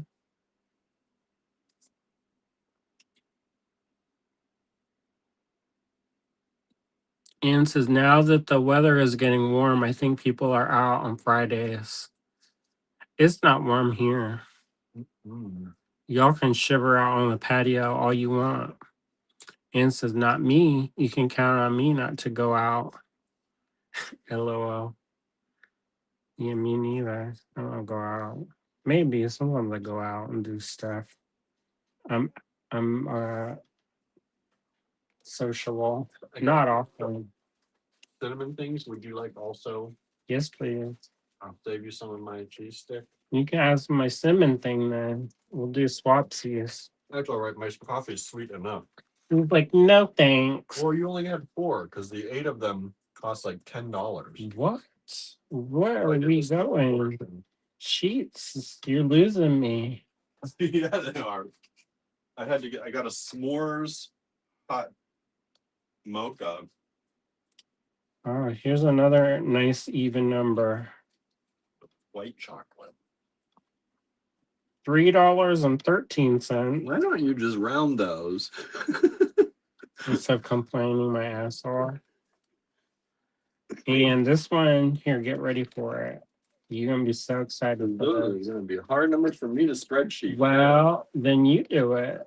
I will gladly move over. Round those. Here, look, it's a key pendant. It's got a little crown, but it could be a bezel. So if you're not a part of the monarchy, then you can glue a stone in there and then hide it. So there you go. I got my stuff, so I'm leaving. Bye. Well, he really doesn't want to talk to you over here. No, I don't want my stuff to get cold. I see. Oh, hello, how are you all? Also, I don't like to mess around, digging around too much. I want to eat with my hands. This way you have a called problems. I'm ready for this. Yeah, I needed some actual food. I was gonna get snack too, but I was like, no, I need food. All right, what are we doing here? Nunn 9. You may need to give people sizes. You didn't do sizes for people? What are you doing over here? You know, I don't know how to use a ruler. What kind of job are you doing? 4. Not good. He's doing poorly over here.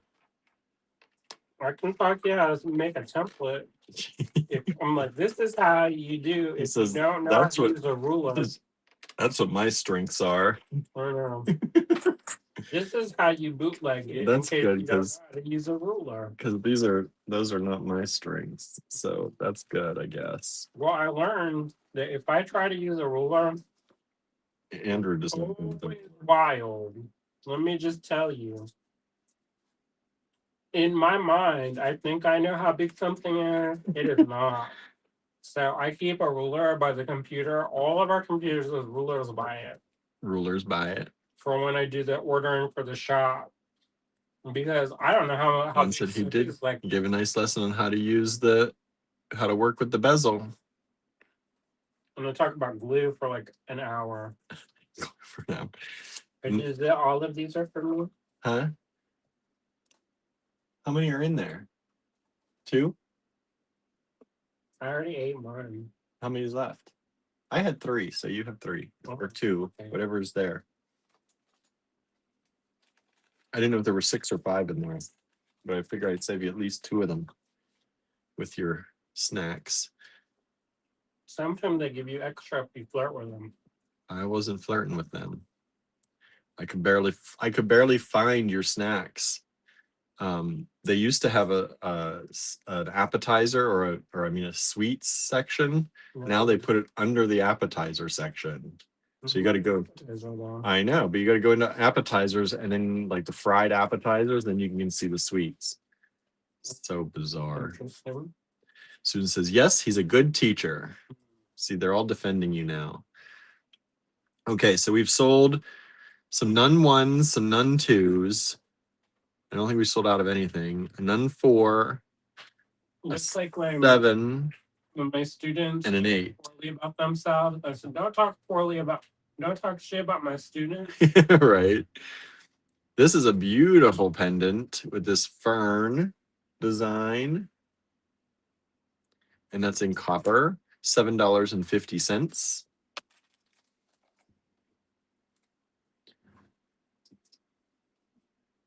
NUN10. I love all of these.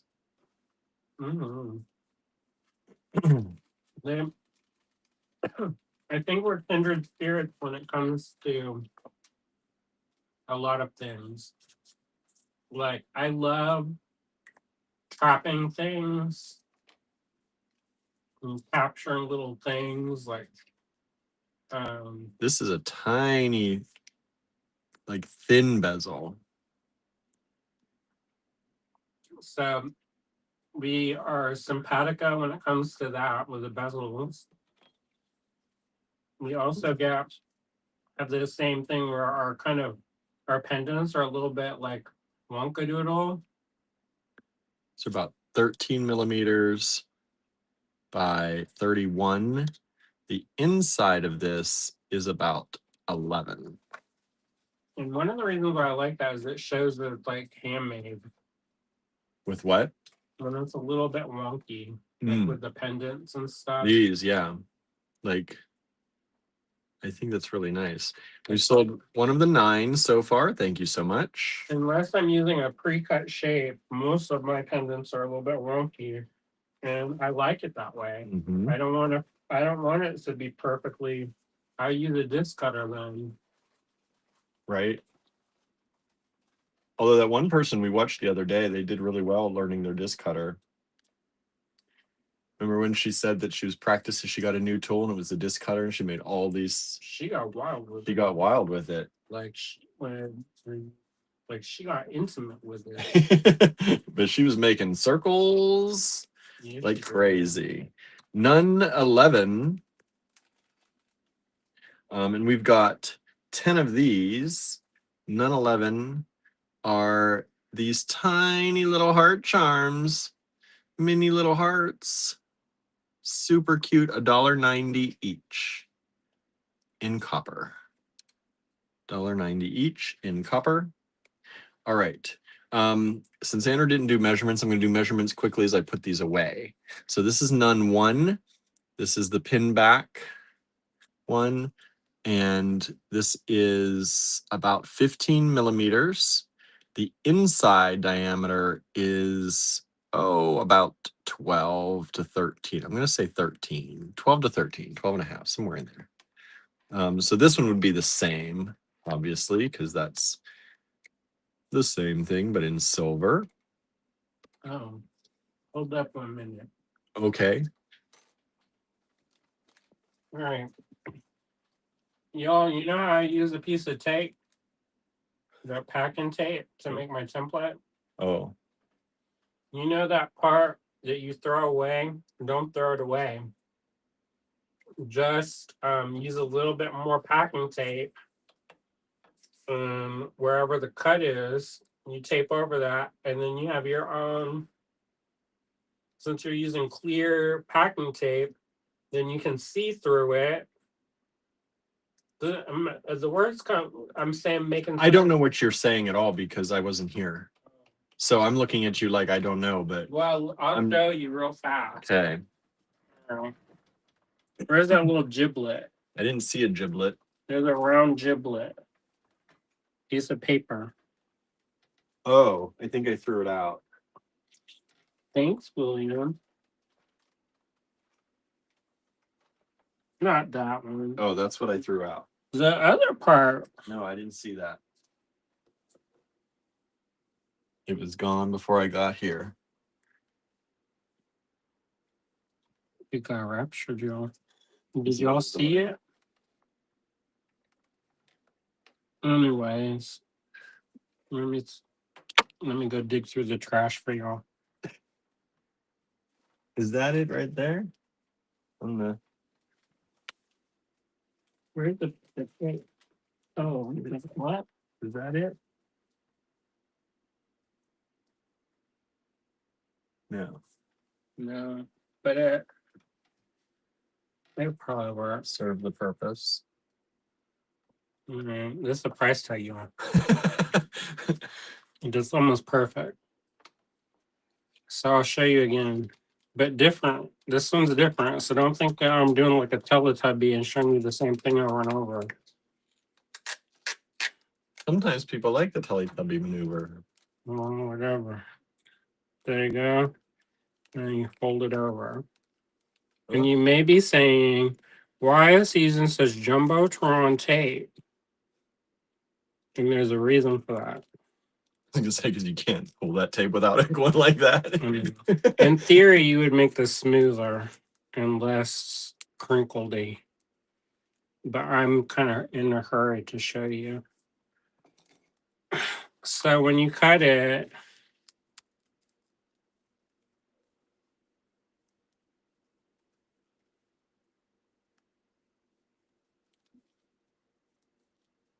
I'm just barely cutting it. You take another piece of tape or smaller tape.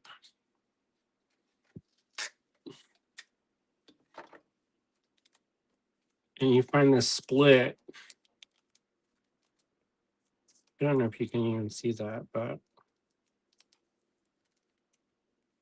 and you fold it over. You don't want to load it up too much with the tape because then if it's too thick, you won't be able to see it. And you can take the back of a pen like that and kind of burnish it. And that'll also get rid of some of that funkadoodle and make it more transparent. And then if you really want to see, you can outline this. Don't mark yourself.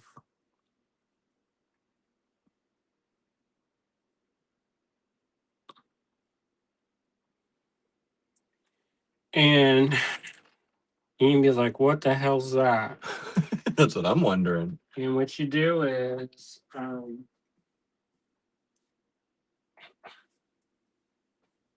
you would think, I guess I have a book somewhere. I don't know.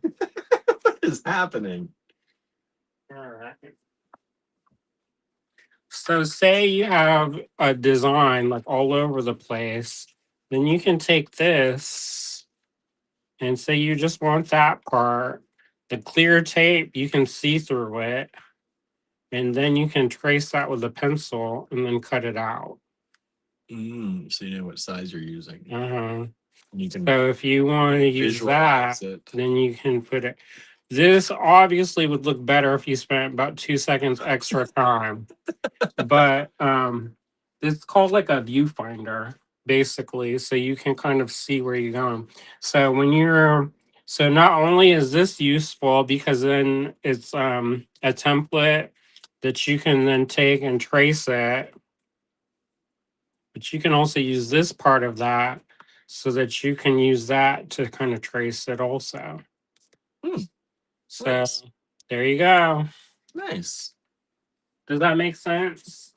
Does anybody have any questions? while teacher Professor Andrew is over here. Any questions? No questions, not yet. Okay, I'm gonna put some of these back.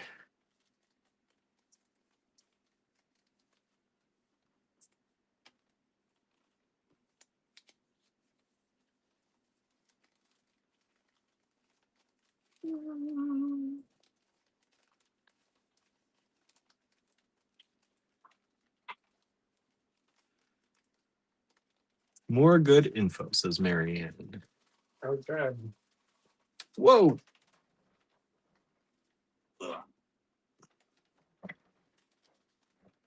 You have to forgive me for not talking because I'm shoving my face. Yeah, that was a needed boost right there. We definitely needed that. We're getting complimentary education, says Jennifer. We try to every once in a while. This one is 12 millimeters by a total of about 44 on that one. This is really a delicate leaf. I like this, a willow leaf. Well, if you don't know how to use it, then you probably aren't going to get it. Right. So if I can show It's you really how to use it, it's really self-serving, all this education. well, So you buy stuff. yeah, No, we want to all empower stuff. you to actually be able to use what you get. You can use this for, you can get a tin can off the ground and use this. Right. Those techniques is not just for this one specific bezel in your whole entire life. No, You can these use are a pop tab that you find for free. This is 44 millimeters by about 28, about 28. The internal size of this is about 38 by 26 on that one. These tips come back to you at the moment you need them, says Jennifer. Oh, good. Hopefully, right? It's also called YouTube. Yeah, you can also rewatch this video once you buy these and take them home. And scroll through it. And scroll all the way through to here. There'll always be a record of my talking. Right? Until the end of civilization. We have, this is 16 millimeters. These are so cute, these little shells. These are turret shells. 16 by, at their widest, I can't even turn this. It's in my fingers are too big. You used to pick those up on Florida. This is about 5 by 5 millimeters.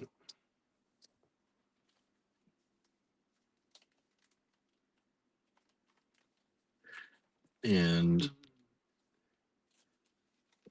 that coffee hitting. If you heard that, Andrew, it is he hit on the coffee. I'm trying not to be obscene. I'm trying not to sound like the neighbor boy when he sees Tallulah. This is 35. I'm like, oh Lord. 35 by 21 millimeters. Inner diameters about 20 by. Stop moaning at my cat. I know, by 26. She likes it though. She does. She starts preening and rubbing up on that screen. Jumping up. Yeah, I closed the window once because he was mowing the lawn. I didn't want to get a bunch of dust blowing in the room. She cussed my ass out. You didn't know a cat can do that, but she up in the window and I kind of pushed her down. She made her body hard, like she didn't want to get out of the window. And then I pulled her out the window and closed the window real fast and tried not to chop off her head. And she cussed me out. This is the narwhal horn. And she normally has like this little breathy kind of meow. Yeah, she barely hears. Very sweet. This is 27. And then when she's cussing me out, apparently she discovered her voice. And I was kind of like sharp pitch too. She did not like it. She wanted back in that window. I said, no, back down, Hussy. We've just sold another one of the 4s. Thank you so much. Then we have, this is about 48 millimeters by 22 for the key. You've just sold, 5 of the 5s. The little shells. Thank you so much. Thank you. We've got 5 of those left if we didn't sell them before, I think. Yeah, nice. I'll do another tutorial. Oh, making promises over here. About what? Because that's not a promise. Oh, if they're nice? Yeah. I had a Siamese cat that cussed me out about the puppy my roommate brought home, says Marianne. I bet. This is 22 by 32 approximately for the fern. There's only 5 of those ferns. They're really pretty. She got real embarrassed because they trimmed her butthole hair. And it, you know, it was a little bit short back there. And so she's not as like poofy in the back. And I guess her milkshake didn't bring all the boys to the yard. And she didn't like it. She was walking all funny. She hasn't got any attention since then either, I don't think. I'm like, it will grow back. Okay, I'm gonna move this up. I should have moved some of these other ones up, but It's we've not, got lots of room it's now, not like you held still. right? You're all squirming around. Yeah, I wasn't around to help. Like, so you kind of did this to yourself. It's not gonna be all nice and even when you flopping around. They eventually became best friends, says Marianne. That's cute. That is cute. Gertie and Barnaby. Gertie and Barnaby are becoming best friends. That's Pretty White cute. Daddy crew. White Daddy crew. Barnaby takes her around and shows her things. So he takes her downstairs and shows her, like, they go out now under the porch together. I don't want them. And she now asked to do that, and she She stretches real hard mhm, and puts all her claws out and spreads her fingers real. and then taps with one hand, which it's pretty dang cute. She's always on the tap though. Yeah. Like she'll tap you on the shoulder. This is meadow grass. Meadow grass, little charm, super dang cute. Everything I'm pulling out is copper, I think, so far that I've pulled out. We do have more than copper, y'all. Not in everything though. This is 10 millimeters. So go with your charms from last night. I know. 10 by 14 millimeters. Meadow grass, $2.15 only. Meadow grass on one side, flat on the back. All from Nunn Design. Women-owned business. Women-owned business. In Pacific Northwest. And I know that they design here in the U.S. She does it. Yeah. And I like her newsletter. you were saying that, I think. She has a good newsletter was like she has a good blog on the website too. I wish our newsletter was like that. You can do one just like it. Wow. I don't want to do more work.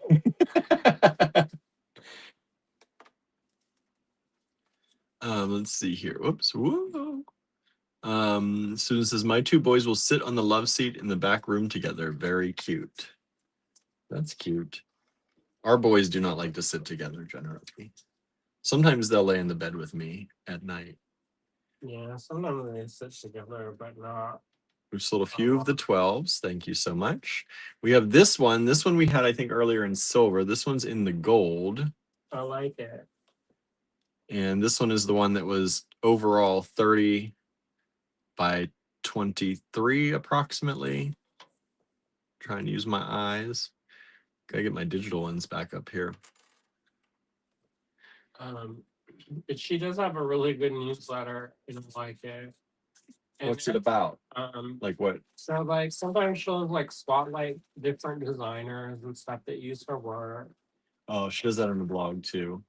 And probably it's the same stuff as the blog. Probably. But or she'll Right. find stuff on Pinterest that like inspires her and is always like trying to promote other artists.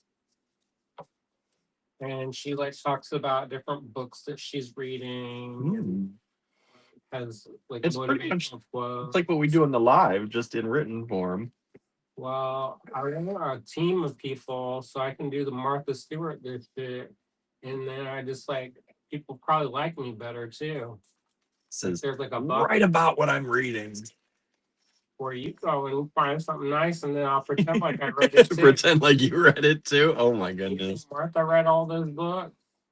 Here's this one is 35 But you know, by 22, and this is the gold bezel, I do want to get to that point where I 750. can just like I don't have to do all this stuff. I can just like I can empower another person. Yeah, empower another person to have a job And do the things. yeah, that'd be nice. Then I don't have to do like William and I have a lot of really good ideas, but we realistically it can only do so much. So there's like a ton of stuff I wish we could do. We just there's a cap on either money or time. It's always money or time. Here's the narwhal horn in silver. Like somebody was like, why don't you label every single thing that you put in your your boxes? I said, because do you want your packages like ever? Because like if we had to do that for every single thing we put in your box, it would be forever.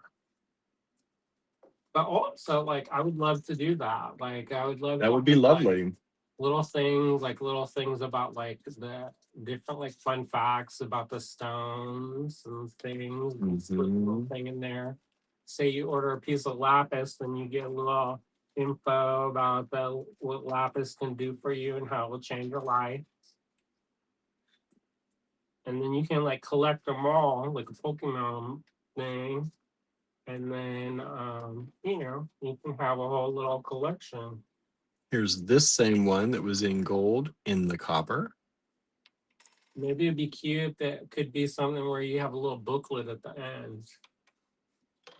Lots of nice bezels here. We tried to do that one time with like a thing we had a thing called global something. Oh yeah, You got a little global adventures. You got a little passport. Some of y'all love the global adventures, but not enough people love them to keep doing them, unfortunately. You know, I was sourcing stuff from all over the world, and then like only like a couple of them would sell, and then I'm like, wow. Yeah. So that killed that. But I would love to do cute stuff like that, with like the marketing kind of.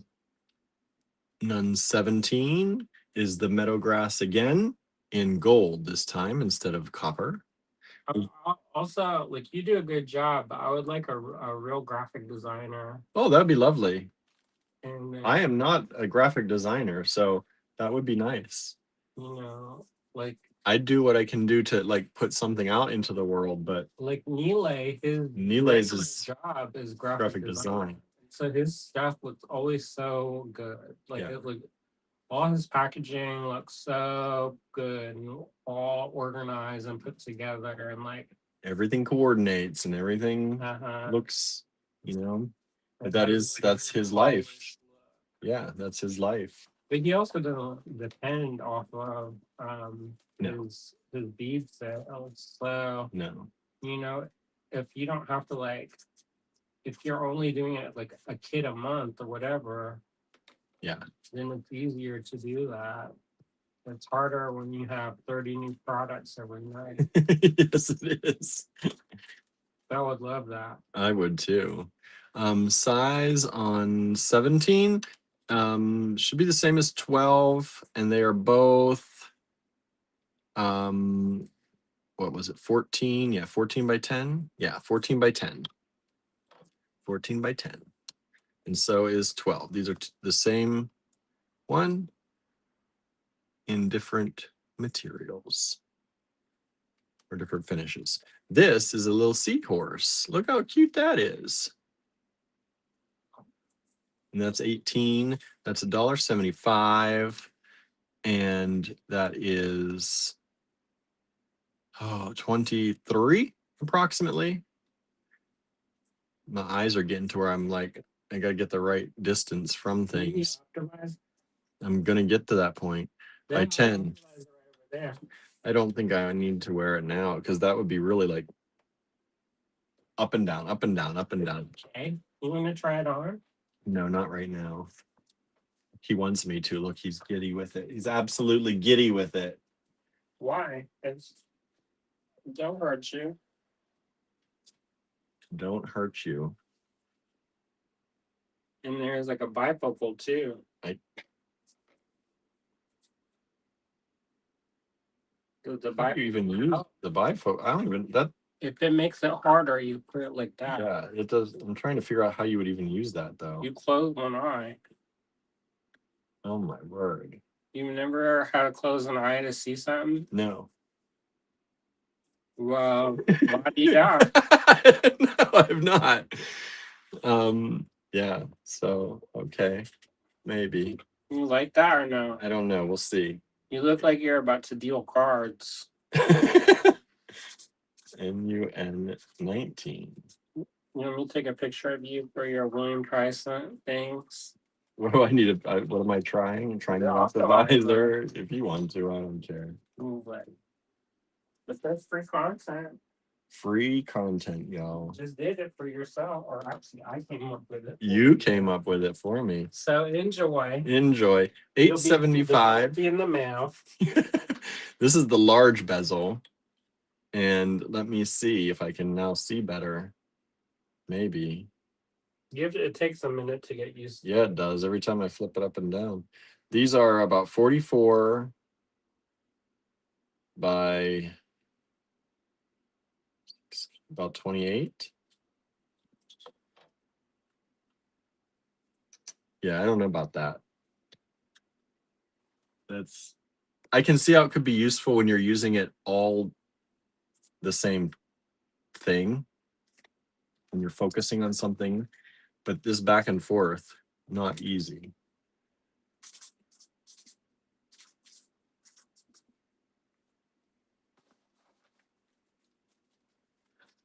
All right. Nobody's liking these. We haven't sold anything. We sold 12, some of 12. We sold one of 15, and then nothing else. You don't like these, y'all? You might have to do some course correction, get through the bedroom and show some beads, cause Well, there's going to be enough lots for this. I don't know. Let's see. nobody's buying. Everybody's buying it. Gotta make some money. Here's a Luna Moth. Luna Moth in gold. NUN 20, $4.65.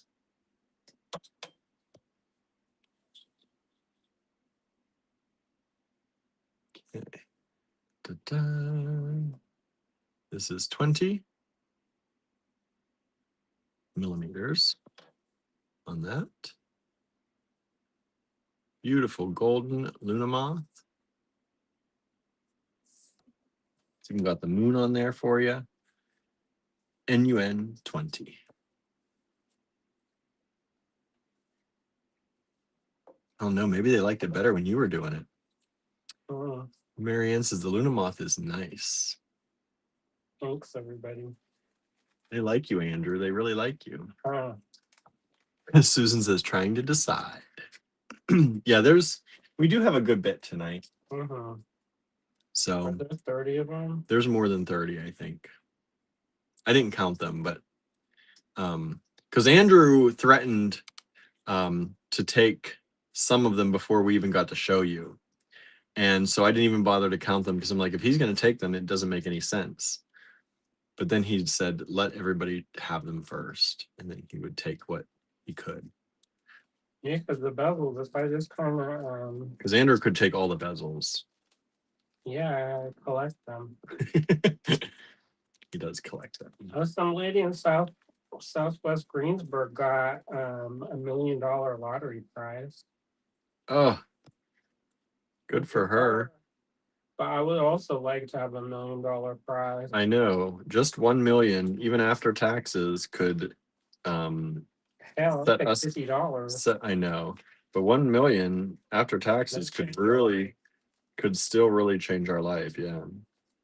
I mean, mostly because we would with that, like it's not stupid kind of money. You know, some of the money, like the prizes are like $1 billion. You know, that's like it's almost like it's not even real. I know. Like you have to like get prepared for that. But like $1 million, You would walk away with about from 1 million with taxes taken out here in Pennsylvania, you would walk away with probably about 600,000. But 1 million is not always 1 million even to start with. sure. But if you took 600,000, I mean, we would be debt free. you could be debt free. And so I know like this is probably not fun to hear about. So I don't know. Like I'm gonna like talk about money problems, but you know, if Money we don't problems on the have prairie. if we didn't have any bills, I mean, it would really open up our lives to, So much would be easier you know, we wouldn't have to hustle quite as hard. if we could get rid of the things that like loans from COVID and that kind of Mhm. stuff that we took out to survive that we're still paying a lot on. Well, finishing it for another 15 years. 15 years, so we're halfway through. Marion says 1 million would change most people's lives. Our lotteries are tax free. Well, isn't that nice? Ours are taxed at the federal and the Pennsylvania, the state level, and it ends up being about 40 some percent is taken Well, off. they can take the money from the newly Take the money from the newly rich, but not the elderly, old rich. right. Anyways, like no, I do think like it would be able, like we talked about, like I would love to get the Oh, house. Susan Siegel joined us. Hello, hello. Thanks for joining in. I'd love to get the house next door to the here, and then you just walk to the cottage, and then we could get our grass mowed every week instead of every other week. I know. And we could do instructional lives once in a while instead of having to do a selling live every night. Like, and have somebody to help. Yeah, somebody to do the shipping. What? Like Jen, she got kind of her start helping out with us. But you know, that's the Jen would love to help with us if we could offer her a full-time something. She's already told me. She's like, I would be there. wow. She's like, I would do whatever if you could offer full-time. Yeah, that'd be nice. This is this smaller round one in copper for $6.25 each. Oh, there we're getting some orders coming in. We've got Aspirational thinking. a 20, 3 20s have sold. That's the Luna Moth, I believe. We've got an 11 that just popped up. Little Hearts sold some of those. Thank you. Like I was so disappointed Seahorses. Oh, a bunch of seahorses sold. Thank you so much. that I had to cancel my trip to Snag. I know. I was disappointed you had to do that because that took out a whole exhibition you were going to have of your own. I know. And it wouldn't have taken much if we were in that, well, if we were in the position of things paid up, we would easily be able to send you, and I would go too. but you know, whatever. And they're starting to put all the presenters right now, and it's like all my favorite people. Elizabeth Brim's gonna do it. Oh, is she? Basically, she's not gonna know my face anymore. I know. For events. Can't get to any of her play events. Yeah. She's gonna be like, "Who are you?" This You look is like somebody I used to know. somebody I used to know. This is the willow leaf in copper. Look how pretty that is in copper. Is that you, Andrew? I think Jennifer said this looks kind of like a feather too. So whether you want to do it as a feather or a willow leaf, super pretty. If you missed the size on this one before, we had it in, what was it in before? Silver or gold? I can't remember. Gold. Gold. muscles. This is 49 approximately, I think by 10 by oh no, I was wrong. By 12. And that's not even us helping anybody else. That's just us. I know, that's just solving our own stuff for the moment. Not to mention all the wonderful artisan stuff we could stock and visit our friends again and help them out. That'd be nice.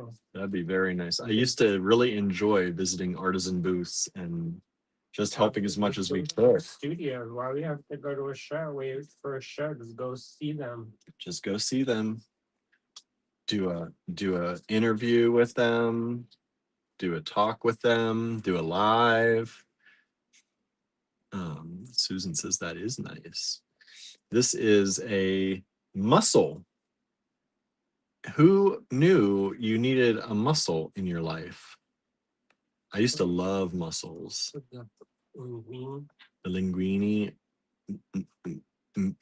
moule marinière, mariner mussels. That, like that? Yeah, the black mussels done with garlic and butter. Good stuff. Used to love those. Don't eat them anymore. This is 26 by approximately 12, we'll say. In copper. Little mussel. Monday I have to pick up my pieces from Touchstone. On Monday. And then I'm gonna help clean the studio there. So I'm not going. You can go too. Am I? Am I? Then it will make it easier. Let's see here. Jennifer says the space on the side of the willow leaf pendant asks to be embellished. Like I'm picturing piercing holes and wiring. You could totally do that if you wanted to. You Just could get one of those twist punches. Yeah, you could totally do that. We used to sell the twist punches, but I don't think we have anymore. And then, or you can stamp it. Here's the narwhal horn in gold this time. It's base metal, so it's pretty easy to stamp. And that's $1.50, Nunn 24. Narwhal horn. Or a unicorn. Or a unicorn. Could be a unicorn. Y'all remember Legend with Tim Curry, Tom Cruise? And those are the only other people out. I only remember that's the one where he was did he pull the heart out of somebody? He was the demon. Is that the one I'm thinking about? There's a big red demon with horns. Tim Curry. Tim Curry. And I think it pulled a heart out. It looked like it pulled a heart out of somebody. That's what I remember, but I might be remembering wrong. She does kind of bend around in that dress a lot. For the longest time, I did not know what that movie was, but remembered watching it growing up. But I only remembered that part of it. I was like, who is that? What is that You movie? watched that on repeat. I watched. I do nothing for your pleasure. Well, it only came on TV once in a great while because we didn't rent that all the time. Yeah, we didn't. The people were like, "Oh, you getting this one again?"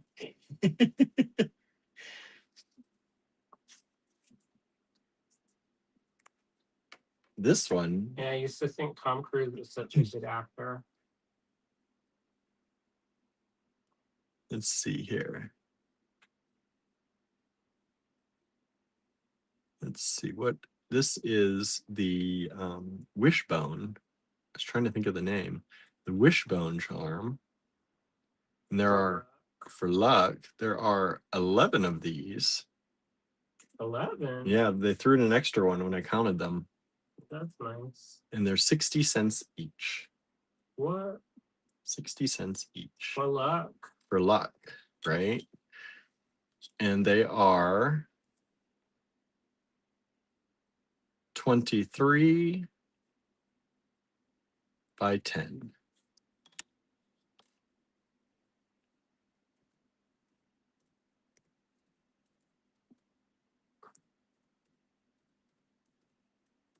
Yeah, I like that movie.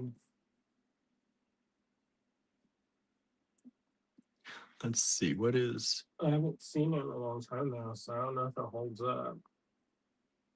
Marianne says Munir translates as Miller's wife.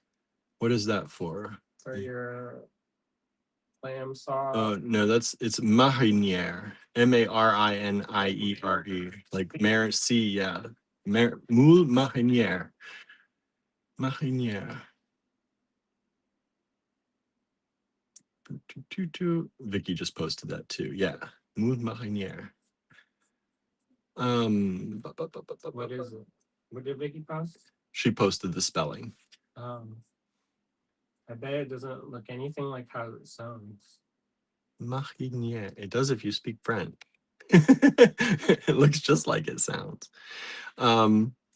Yeah, I always got confused because you like drop some of the letters. Yeah. Some letters you say, some you don't say. There are rules pretty much to it once you learn them. But if you're coming from a language that pronounces all the letters, it's very odd. That's like when I'm on Duo, sometimes even in Italian, they say, like they have it written out and I see it and I know in my mind it's supposed to sound different. And yet when I read it, I start pronouncing the letters. Well, the C's are the hardest thing for me in in Italian, whether it's S or Ch. Yeah. Marianne says sometimes you really roll the R's. In French or Italian? In French, if you're from the South, you roll the R's. That's like Edith Piaf. She rolled the R's. She was from the South, or at least sang in that style. Northerners don't roll their R's. Do an example. My pronunciation is not great anymore. It's hard when you're flipping from one to the other too. Like you're saying, je ne regrette rien. Like she does the rien. It would be rien north, and I don't do it well because they laughed at my R, my guttural R. They could tell I was not French, and it was everywhere I went. They could tell. They're like, your R's are terrible, pretty much. They would tell me, but yeah. But is it, if you're closer to Spain, does it get more Spanish? It's very sing, like we went down to the Pyrenees and they speak, it's very sing-songy. Like the instead of matin, like matin is morning, it's matang. Like there's like a ang at the end of their words sometimes, or like it flows very sing-songy. Yeah. My time. This is I don't know about the tang. 23 approximately by 10. That's the seahorse in gold.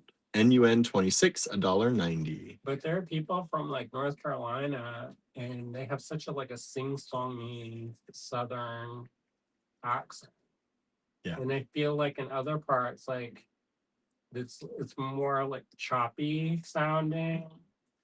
Now the other thing is Marianne is of course Canadian, and I don't know the French Canadians. That's a whole different world. Isn't that different though? Like she's over on the West Coast, right, or in the Middle West? Like I don't know where all. Yeah, when you're in French Canada, like straight up. But that's what I have always been told is they speak French like the French used to speak back then, because it kind of got brought over, and then it changed in its own way, but it's more like older French. Well, that's like when they were Christian Bale. He's talking about his kids, and I don't know if y'all know this, but he's an English actor. Like I guess people don't really think of him as an English actor. I don't actually, yeah. And so his kids have an American accent, and he's like, I hate it when they try to do a British accent, because their frame of reference for the British accent is all like Pride and Prejudice and stuff. Oh, the old. And it's not. People don't talk like that anymore. He's like a modern person does not sound the same as they do on like Yeah, Bridgerton. they have changed over the years. Yeah. Marius, my French is more Parisian. Quebecois today is quite different. Yes. These are these little hearts again, but in gold this time, $2 each, 10 of them available. Did you know that the Catalonians have like a robust tradition for publishing? Oh, yeah? Well, they for being such a small Area. area and number of people for that dialect or that language or whatever you call it, they have all these books like Oh, yeah? uh-huh. And there's like a thing with like the poop log. Is that a thing for Christmas? I have no idea. And you have to like hit the log. There used to be a guttural style of speech in South St. Louis, says Susan, that was German in origin. It is largely. Um, like they call them yinzers. Yeah. And they're, you know what, the people who speak like that, their mouths are different shapes. Like I was watching this one lady, and I bet she must have thought I was crazy, but I was looking at the shape of her mouth, and her mouth had changed the shape because of the way she talks. Yeah. Yeah. And so, like, believe it. he had a very like different, but and I noticed like somebody else who was not related to her had the same. They had the same dialect and sounded exactly the same. They weren't related, but their mouths were shaped the The same. same. Susan says, my mother's family had it. I never picked it up. There's still a lot of dialects in the UK, says Marianne. Mhm. Well, I like it. There's the one where they do the well. And sometimes I get the audiobook, you know, I can't do it on command, but the when they have it, it's different. The Welsh people is different than like, and the Northern is different from like. Well, I heard, Cockney. like, I've heard the Welsh language is a harder language to learn. I couldn't. I don't know how people read it. Yeah, it doesn't look anything like, again, one that does not look like it, unless I guess when you know the grammar rules or the, I guess but like any language, if you learn it, then you know it. yeah. But I saw the sign and I was like, I don't know how you say that. They had I was watching something like it was maybe Graham Norton or something, and they're making people read the sign, Oh, and people all cracking up because they're a little bit dirty sounding. Some of them, some of them. like kiss on a penny or something. You're like, huh? This is NUN 28. The town of Cock and Ball. Have you seen the spelling of Welsh? Yeah. Yeah, it's But they have a very like sing-songy, like whoops. I can't do it, but This is about 31. Just to recap, we had this in copper before. 31 by about 14, 13, 14. Little bezel. Len said that Poopy could tell you pretty much what neighborhood you're from if he heard you talk. Oh, yeah. Welsh is very different from Scots Gaelic and Irish Gaelic, says Susan. Supposedly, my family is Welsh at some point. I could see that. My dad's side. I'm Hungarian. I didn't realize I was Hungarian. Which I don't know. My mom found out maybe we're not Hungarian. Maybe we're she say? Trying to remember now. So our whole lives, my mom always thought we were, I think, Hungarian and Slovak. And then she found some birth or death records that said we were something else. And we don't know, I don't know if she knows if it's like one or the other, or if we're just also that. Well, for a long time, I thought I was Irish. Oh, yeah? No Irish in you? Not a drop. Supposedly Welsh, Irish, and Polish. Well, my grandpa used to tell us the story that our people, this is the white side, not the brown side, that our people came from Dublin during the potato famine. Mm. And my dad, he was really into genealogy, and he found out that they were not from there, but where that may have gotten twisted is they helped found a county called Duplin County Oh, Dublin, not Dublin. in Virginia. Um, Huh. so you know that, or maybe it's like in North Carolina. I can't remember. I had I had people in my class, their last name was Dublin. I wonder if they come from that area originally or lineage. I think maybe North Carolina is where it is. It's where you know that show we used to watch, that Chef's Life. Oh yeah. For That was a Vivian good that was a Howard. really good show. She lives near that. She would like drive over to that area, so it must have been like North Carolina. Okay. To recap again, we had this one, I think, in silver and gold already. This is the copper version. This is about 14 millimeters round. And at one time they had a tavern. And this is the one Andrew did the tutorial, if you missed it earlier, on how to do this. Maybe that's why I secretly think about that sometimes. So it says 3 people were watching. I feel like there's more than that. When we start talking about genealogy and language, I don't know. Everybody pieced out. Everybody pieced out. Like, Foop them kids. Let's see what I'm missing some comments here. Jennifer says, yes, those letters that all show up are not even related to the sounds that are spoken. French. I think Welsh we were talking about. Ancestry lumped my Scots and Irish into one group, says Susan. Oh, really? Yeah. And Susan says, I've heard Finnish is closer to Japanese than other Scandinavian languages. Hungarian is another unusual language. I must come from a lot of unusual language people. Maybe that's why I'm good at languages. My people had a hard time. From all over. Dublin, however, is a Viking settlement, says Marianne. Is it? And she says. May's here. So far I know Susan's here, Marianne's here, May's here. Anybody else out there? Get her grocery delivery. Anybody else? Oh, there we just jumped up to 8 people watching. Maybe people were just not interacting. Google something. Yeah, yeah, maybe they weren't. What? How do you say Christian Bale's children? What do they look like? Did you know Brendan Fraser's has children? I think I knew that at one point. And they're like all models. Well, he was, I mean, A model. yeah. I guess he'd be working out from the Mummy 4 right now. Oh, yeah. He's like, pray for me.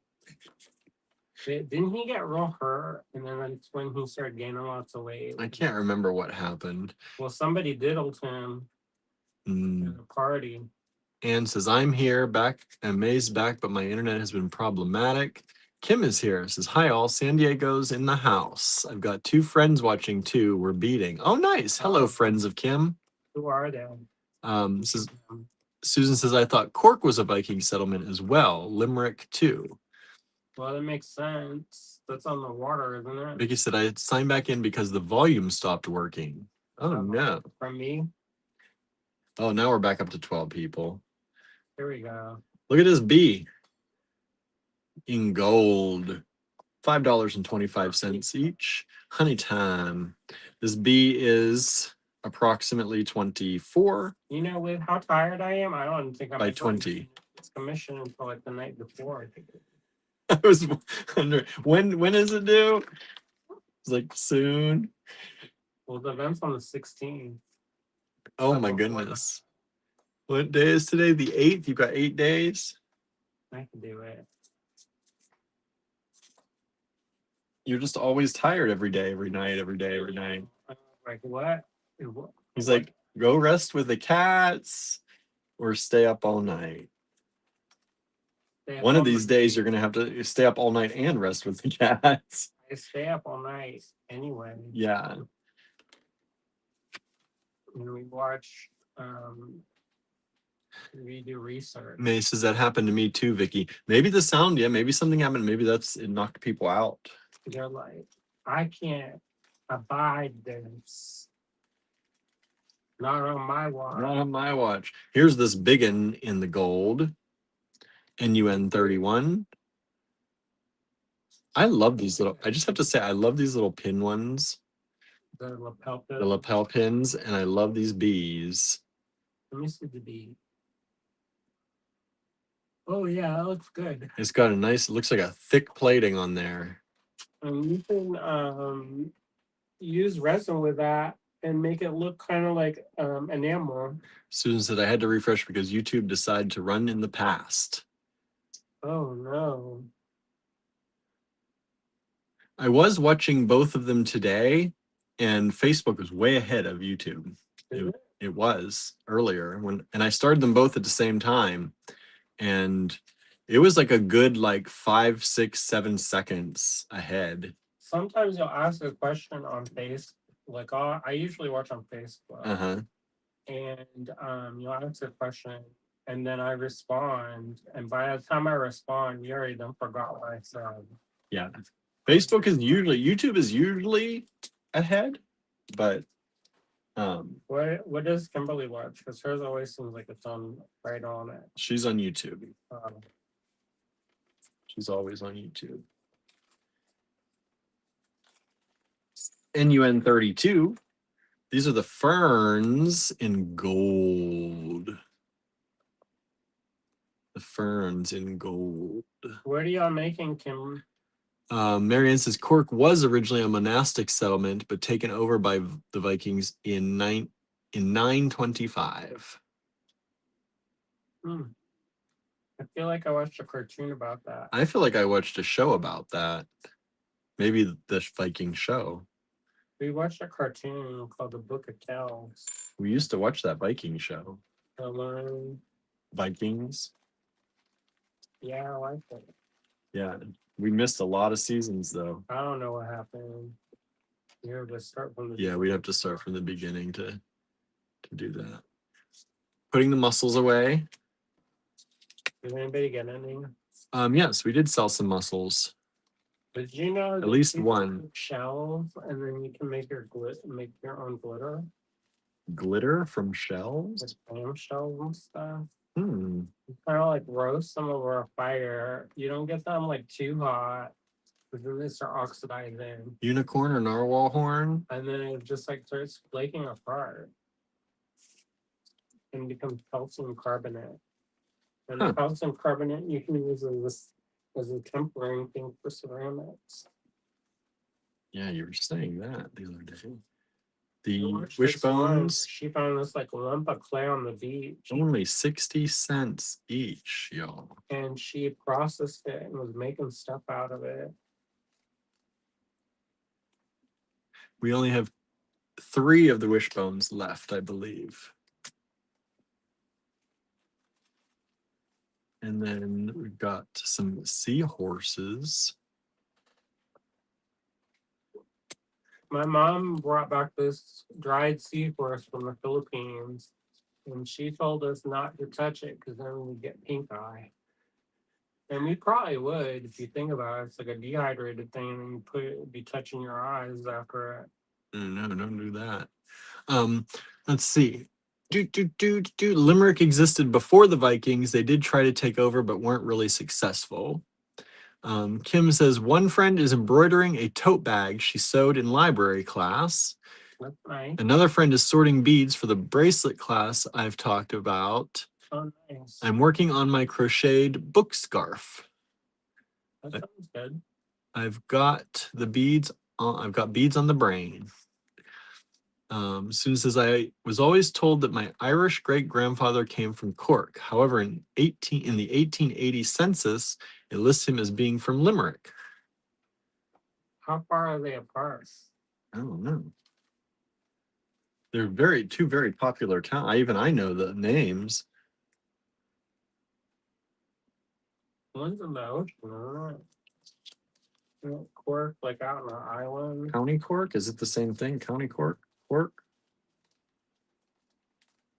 I don't know how things work there. Gonna move these up. I'll have to go and see. I know. I'll go. I'll tell you We about had it. we met friends who were from there when we were in Italy, right? They had toured up there and they were from the UK. Yeah, we At went to the bar with all the bras on. the bra bar. That apparently was its last night. Yeah, like this is unusual. Yeah. And it was Just us sitting in there, tourists, a bunch of tourists in there. And they were like trying to close up. Apparently, we didn't know it because we didn't speak enough Italian. And they were trying to close because it was that was like their end finishing night. I wonder if it really was. I don't or if it know. was like lost in translation. Yeah, like they were just trying to close up for the night. But Uh-huh. it sure sounded like they were telling other people, not letting them in. They were like, "We're done." Yeah. Like it sounded like they were really done. I don't know either. This is a prairie pod. Prairie pod. That's super cute. It's $2.50 in the gold.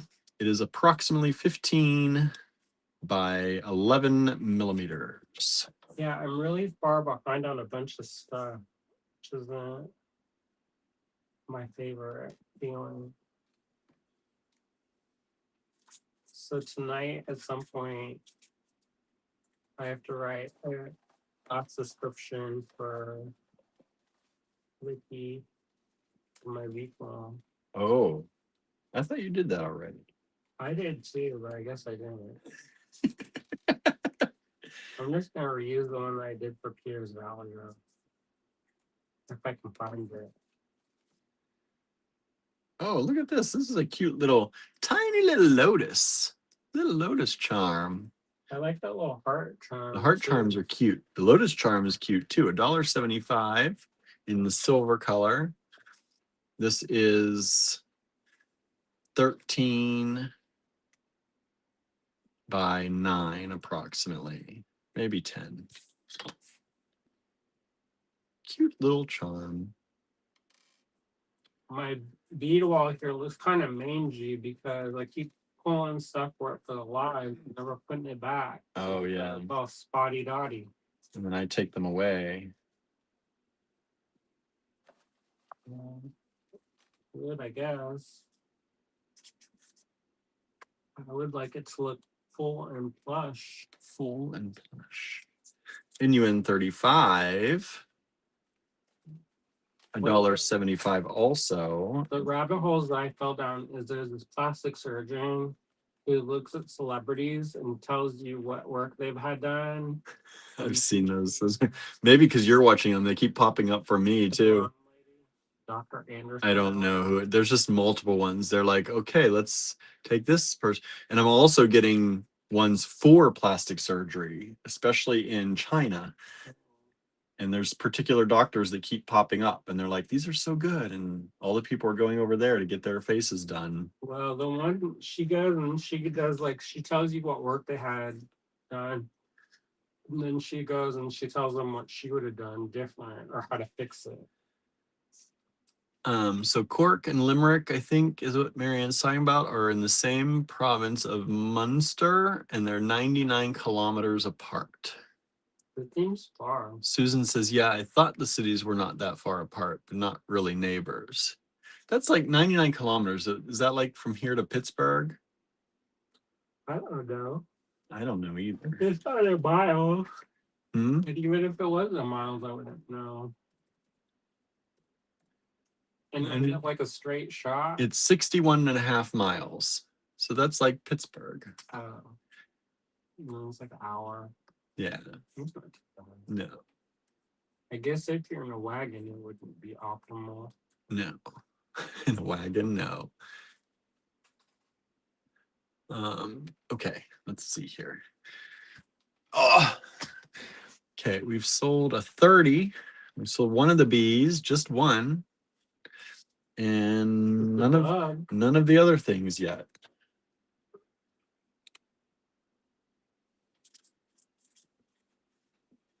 I'm surprised whenever we have like an insect one, we're not like bug. But What's this for the bug lover.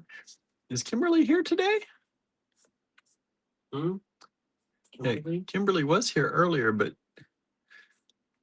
haven't seen her talk lately. Probably busy. Maybe she's out doing other things. Yeah, I don't. You know it's prom tonight. Yes. Well, I knew there were some proms happening tonight. What are you gonna do? I know the Johnstown one because the Gilded Bobbin people, their one daughter's going to the prom. The one that came in the shop? No, I was like, surely not. no, she's their one daughter has Down syndrome, and she's going. Uh, I haven't met her yet. No, I haven't met her in person yet either. I don't think. But Trying to remember. she's like 12. I mean, She is 12. She is 12. She's 12 or 13. I don't know. She's talking about her boyfriend, and Yeah. she was talking about how there's this old game from the 70s. I looked it up. It's from 2009. Yeah, she was still not born then. It's still old to her. I know, but I I'm was like, that is oh, not the 70s. I know. That's like when I was playing Oh, piano. Kimberly says, I am here. I was lost in work. You heard your name though. Bug. Bug. Kim says, looking for a copper bee. Did I miss it? Did we have the copper bee? I don't know. Did you go through the whole box? Not yet. Let me show you this. And this is the silver Luna moth. We didn't have any kind of particular order. We just grabbed it from the box. 20 millimeters, $4.15.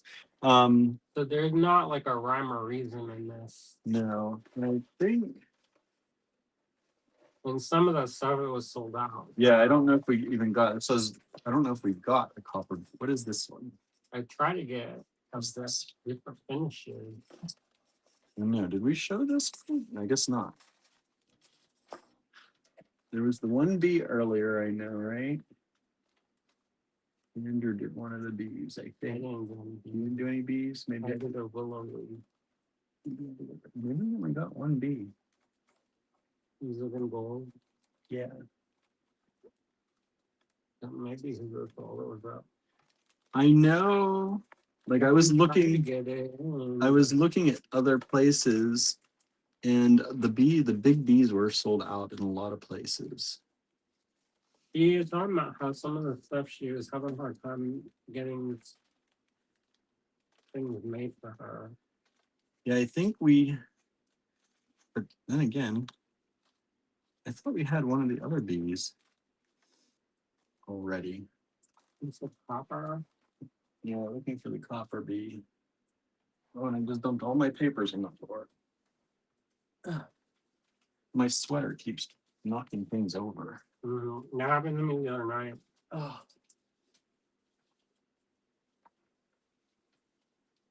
I kept knocking stuff off, and then the cat started chasing it. I'm like, I don't need help. I really like this sweater, but it is. I like it when it gets shrunk a little bit. I like it when it's longer. I like it shrunk. I like it swooshy. Shrunk. I swear we had one of the other bees, but maybe we only had the bee once so far. We'll keep showing stuff. I'm gonna go through this one more time just to look. You're gonna get so tired. Okay. Yeah, there was no other bee.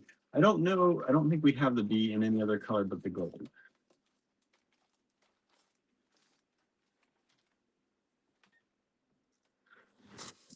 Let's see here.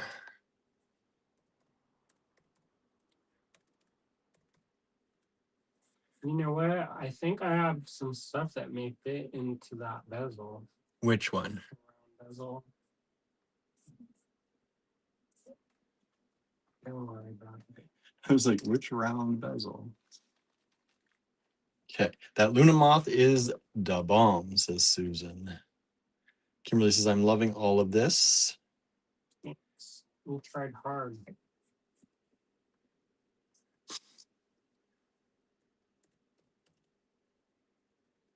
Well, if we know we are looking for something, it may take us a while, but Let's see. We're gonna have a tiny bee in gold. I don't think we had that yet. And we have the other bee in gold. Only in gold did we get the bees. I just looked at the invoice. So sorry, y'all. Thanks for checking on the bee, says Kim. You're welcome. Marianne's going into lurking mode.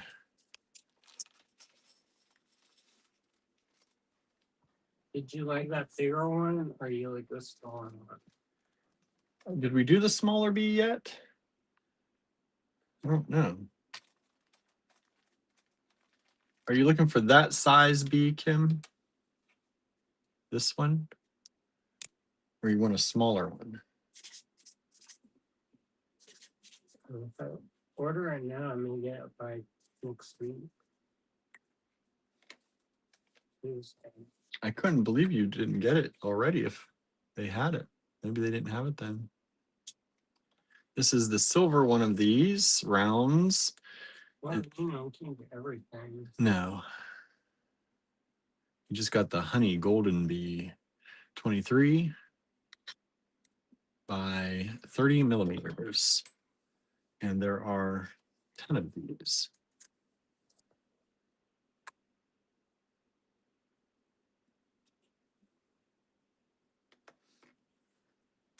And then let me put some of these away. I'll put this one away. Oop. 28.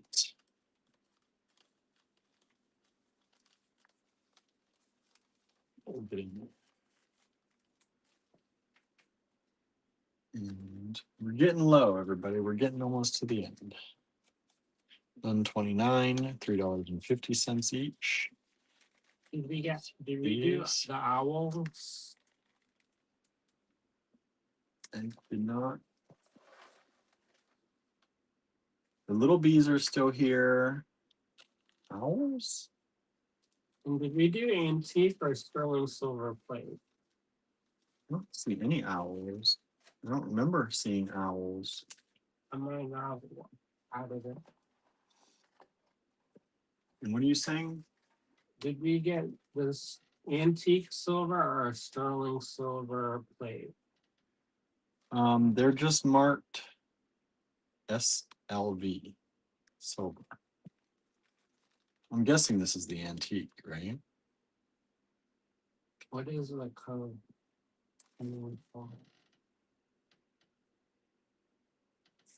Most of the silver ones are SB. SSP. No. They were all, I think, SB. Because sterling silver plate is a little bit like a shiny silver, and then the antique silver, I probably got the antique silver. Yeah. They were all in SB, GB for the gold. Friend is just looking for copper bees, but thanks for asking. If people like this stuff, we can get more of them, more things. We'll see how we do tonight. How many people like it? And then we'll probably transfer these maybe to the online store. People like them. People like them. Maybe get on her list as a vendor. I don't know. I don't know what that takes, but I don't know. you got to sell online, but her list is not very long.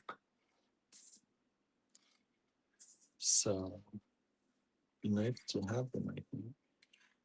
Okay.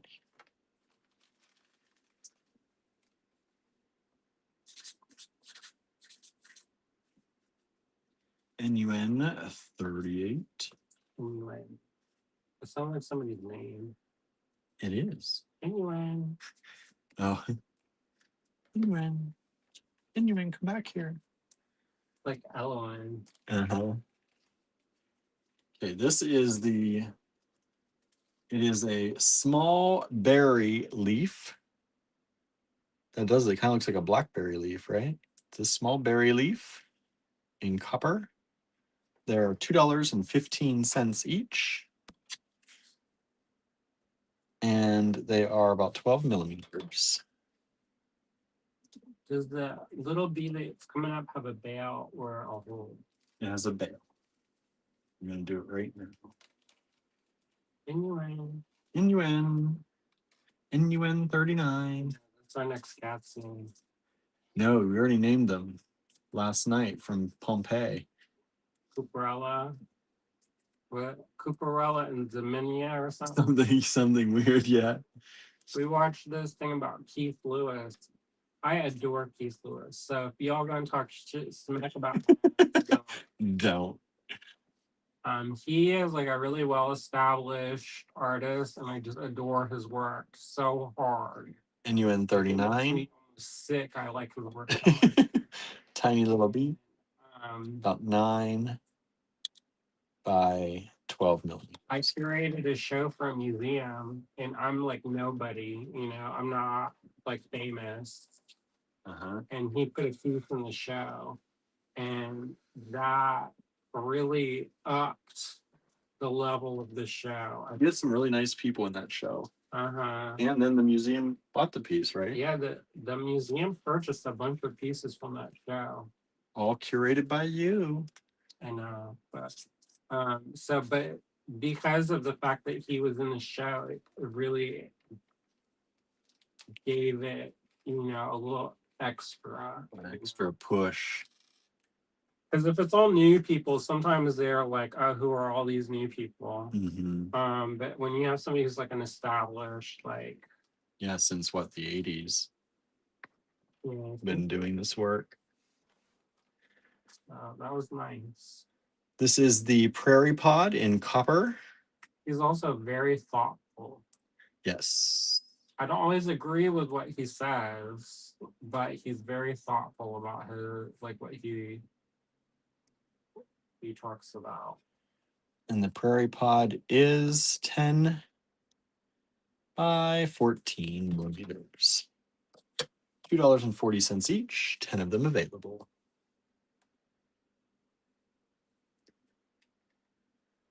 Let's see. Ah, okay. Yeah, I really like him. And he makes such beautiful work. Some of it's a little bit naughty, but most of it's a little It's bit only naughty if you have that. that stigma around there. Yeah. Mm, I mean, the stuff that he showed anyway that I saw. mm. That's not something you wear to church. That's because they've got the stigma about it at the church. There's a lot of things I wouldn't wear to church. Of course, I don't go. So this is the what do they call it? Cascades. This is really pretty. Susie says, "Love all the new stuff." Thanks, Susie. Thanks for being here. We're trying hard to we set aside a little bit from every show that we do so that we can get new stuff. This is about 29 millimeters by 15. And there are 10 of them. They're only $5. Is that right? Dollars? $5? Yes, $5 only. That's a lot of metal for $5. Okay. NUN 42.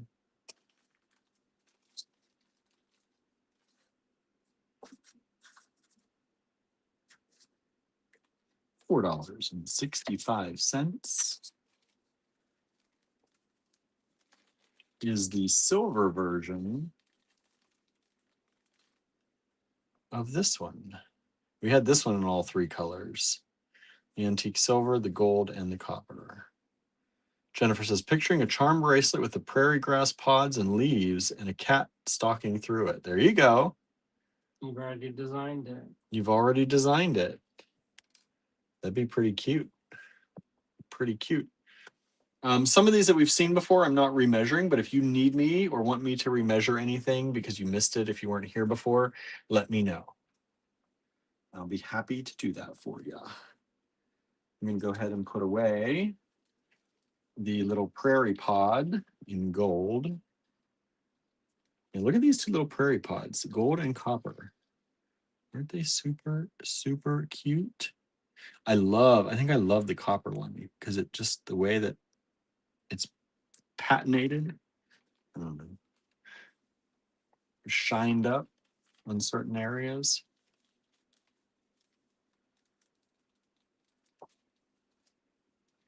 And then we've got the mini lotus.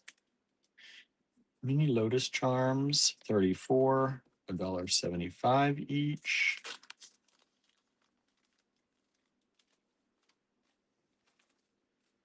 $35 are the seahorses. $1.75 each in silver.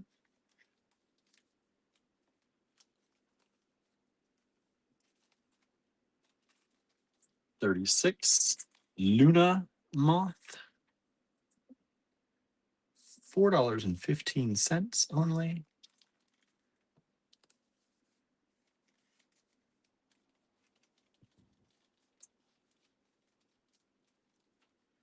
And the big bezel, the round one, $6.25. Those are good prices for bezels these days, especially. All right, I'm gonna move these up. And only a few things left, y'all.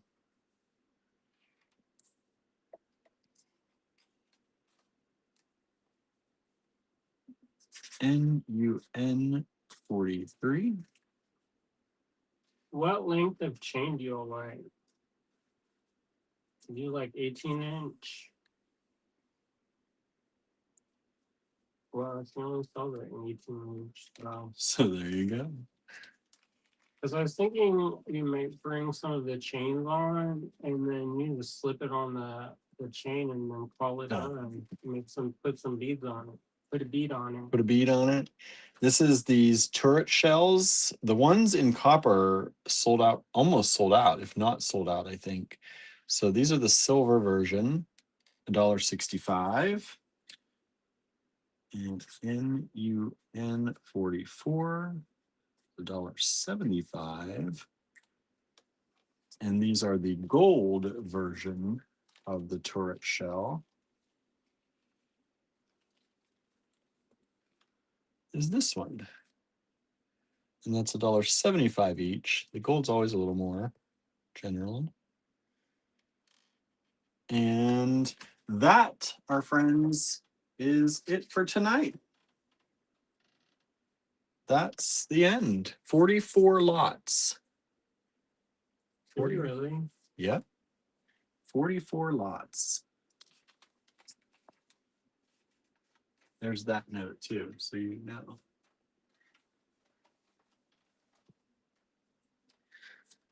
How are y'all doing? Everybody. Did y'all want to do the quick tutorial or no? Did you want a quick tutorial or are y'all a little sleepy? May says 18 or 20 inches. No, we saw 18. They only sell 18, so they would be 18 inches.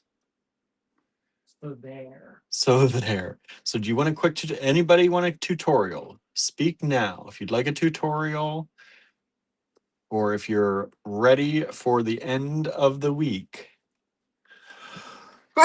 Excuse me. Thank you. Oh. Or if there's anything you'd like to see again, please also let us know. I'm happy to pull anything out again to take sizes if you have any questions.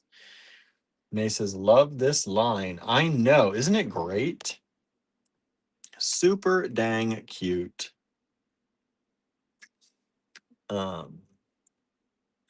Susan's ready, saying good night. So good night all. Have an awesome weekend. Susan's up. Have a good weekend, Susan. Hopefully we'll see you on the D-Stash on Sunday. Or if not, we'll see you on Monday, maybe. Have a good weekend. Try and get some relaxation time, right? Try and have a I know things are heavy right now. Um, Vicky says, I'm good with a tutorial, but it's still early here. May says, tutorial, please. Waiting for dinner to cook. Andrew went over into the other room, so I think he's gathering things for a tutorial. Kim says, that's all. Only 44 lots. We're done for the evening. Have a great weekend, everyone.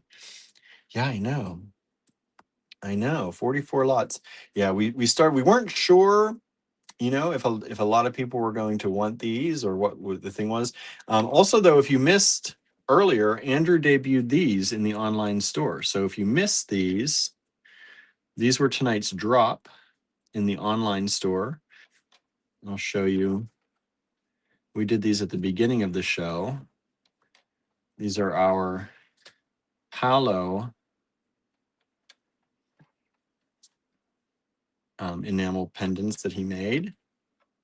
For the drop this week. Yep, for the drop this week. It's those. They're available at allegorygallery.com. Susan says, definitely destashing on Sunday. Great. We'll see you then. And Andrew is here. We've got some people looking for a tutorial. So yeah, just a quick one. So we're going to this one good. No? This is if you get 18-inch chain and you want a 20-inch chain. Oh. Yes, I don't know. Okay. Oh, I like those little things. What little things? I know. Those came in all colors. The little door. Little doors are very thin bezels. Let me put this away maybe so you can get in here. That way. So here's a tip.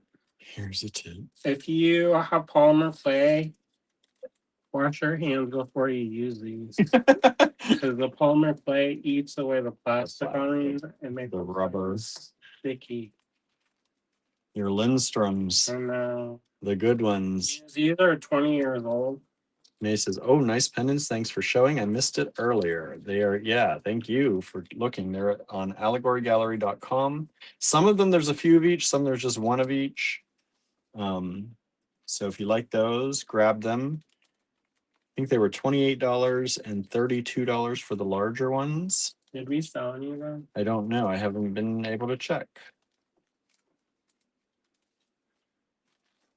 But I have not sent out an email. You all are the first to know. You get dibs. You get dibs. I did post on Facebook real quick about it, but you know how Facebook is. In 3 days, we'll see some business. I know. Maybe 3 days if we're lucky. Okay. Yeah, if people like these, we might bring in more. See how we did tonight. I'd love to support her. I like her a lot. Yeah. She wrote a book, I think, about resin. Oh, yeah? Maybe. I could be making that up. Sometimes he makes things up. I know we talked about writing a book about resin, but that's 20 years ago. I'm going to take this so I can start. Comments in the comments. Right there. All right. So for tonight's project, we got a lot of tools, y'all. But these are things that if you have them, then it's not going to go bad. They're all good tools to have. They're useful in multiple ways. All right. So the first thing I'm going to talk about is, and this thing also is included in a tool. So we'll need a ruler, the ruler, a nice set of good flush cutters. These are kind of expensive, I know. But Xuron also makes some really quality tools. They're made right here in America. These are Lindstroms. They're kind of spendy. So, I know if you, for years, I had just the regular kind of cutters. And then I have a little mini anvil, but you could use a bench block of any kind. One thing that you're going to want to do is make sure you don't ding up your anvil. Because what's going to happen if you ding it up, it will telegraph in any kind of marks that you make on the metal or any kind of marks you make on the surface will then transfer to the surface of your whatever metal you're working on. All right. We're going to need a hammer. This is a chasing hammer. This is a cheapy deepy one. Um, I mean, back in the day, you could get this for like less than $10. And it's got a flat side and it's got a ball peen side. And that this little flared shape helps spread the metal. This compresses the metal. All right. Spread, compress, spread, compress. So when the blows, they go out like this for compression, and they go like this for or this for compression, this for spreading. We have this hole puncher. This is one that you twist. It's a twist punch. I love this one. They stopped making this. There's like two places that you can buy this now that they still have this on stock. If you can get this, get it because it's nice and good. It's precision made. We sell one. We used to sell one. I don't know if can get them anymore. And they were just okay. And they were basically the knockoffs. Because these are kind of expensive. Now my favorite, these are Weber's, y'all. I love these ones. If you want this, I may have another one of these, a new one. So just email us at info@allegorygallery.com and maybe I'll part with it. But I love these. These are great for making rings really fast because these are kind of I want to say they're size 7 or size 8 ring, maybe both. But these are great. They're the large bail making pliers. Now the other one, the other tool that we're going to need is a file. And this is not a great file, but it does the job. So these are the tools that we're going to be needing for tonight's little mini impromptu tutorial. A ruler, flesh cutters, a mini anvil, a chasing hammer, a hole punch of some sort, a bail making plier. You don't necessarily need this, but it does make life a lot easier for a lot of things. And I'll talk about that in a second. And a file. All right, for materials for this project, we're going to use 14 gauge copper wire. If you want to patina this, you'll also need a liver of sulfur.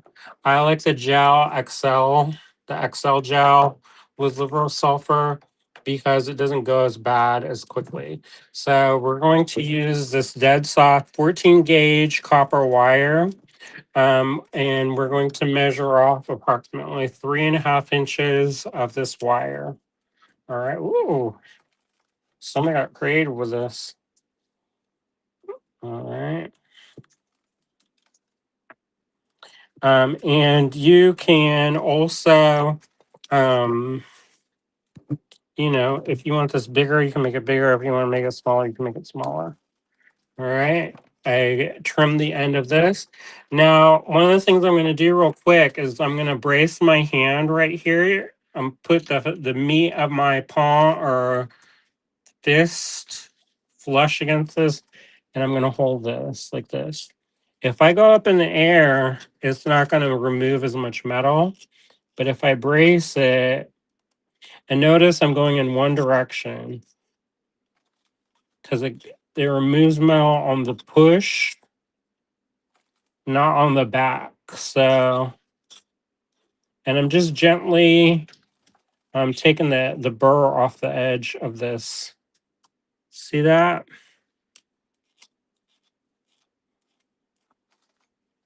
I'm going to do the other side too. All right. So next thing I'm going to do is while this is well, I've got this like in a shape that's like a long shape. This is not beautiful right now. It's all kind of wonkadoodle, but that's all right. I'm gonna take this. I don't know if I'm gonna have enough room. Let me see if I can raise this up. Here, these feet picks are for free. All right, and I'm going to turn the sound off for a second because I don't want you all to get thunder blasted. But I'm going to talk you through it. So this is the compression side. This is the spreading side. And I'm going to basically use the spreading side to spread out the tip of this. I'm going to put my piece of metal on the edge of my bench block like so. See that? It doesn't really matter, but you will hit the surface of this less and you'll keep this nicer. And if you have it flat against it, that works too. But if you slightly angle this up, I don't know if you can see this. If you slightly angle it up, you can move the metal quicker. Now, if this is already, say somebody's already been playing with this, you can just anneal the ends and get it nice and soft again. But this came straight off the spool, so it should be good. All right, I'm going to turn the sound off so you don't get thunder blasted.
All right. So basically, what I'm doing is I'm flaring out the tip, and it's sharp up here. So keep that in mind. I see a couple comments. I see Lynn says if you can't find the screw punch, there is some nice professional grade rotary hole punches you can use for metal. Yeah, with this metal is thin enough, or it will be, that you can use just a handheld punch too. If you have a Dremel, you'll just put like a center punch and tap a mark or an auto punch, and then you can use a drill bit and do it. You go straight up and down into a wood block. All right, so there's that. I'm going to turn the sound back off.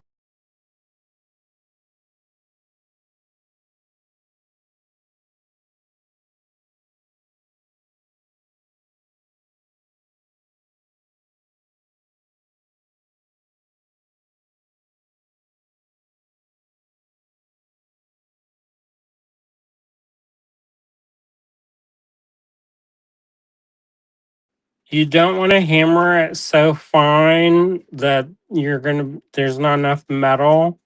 So you kind of have to use your heart in deciding what's thin enough and what's not. You don't want it too thin, and you don't want it to be too thick. Because if it's too thick, you're not gonna have enough room to punch a hole. So, um, Well, I've got this. I'm gonna go and I'm gonna take my file and I'm just gonna hit some of the sharp points down. When I'm hammering the metal, it kind of makes those burrs. It flares the metal out and it's kind of sharp. And you don't want to be holding, be wearing something and then you decorate your shirt with some blood. So you just hit that. If you don't have a file, you could also use like go to Sally Beauty Supply and get one of those nail files and or those sanding sponges work really well to kind of get that. A lot of times I go on like and so it rounds that off nice. May says, thanks for the screw punch info. And Jennifer says, I adopted a Palo. Thanks. So what you may have noticed is that like halfway through this, I flipped it over and started working on I started hammering from the other side. When I'm hammering, I'm not putting my finger like this because what happens is that vibration travels and it goes into your finger and then it lands in this joint. So you don't want to put your finger. I know it's tempting because you're like, oh, extra control, but really you just need to practice and you'll get better control. Some people they say if you hold it in here, this is called pistol grip. And if you hold it in there and it kind of curves into your hand, you're gonna get the most kind of like action from the hammer. And that's one of the ways I was kind of taught. But sometimes if you hold it too close, they call that choking the hammer and you're not getting the full swing. So generally speaking, I get kind of like in between, really, to be honest. If I had more room, I may back up, but you have to have really good control for that. All right, I'm going to put the sound back off.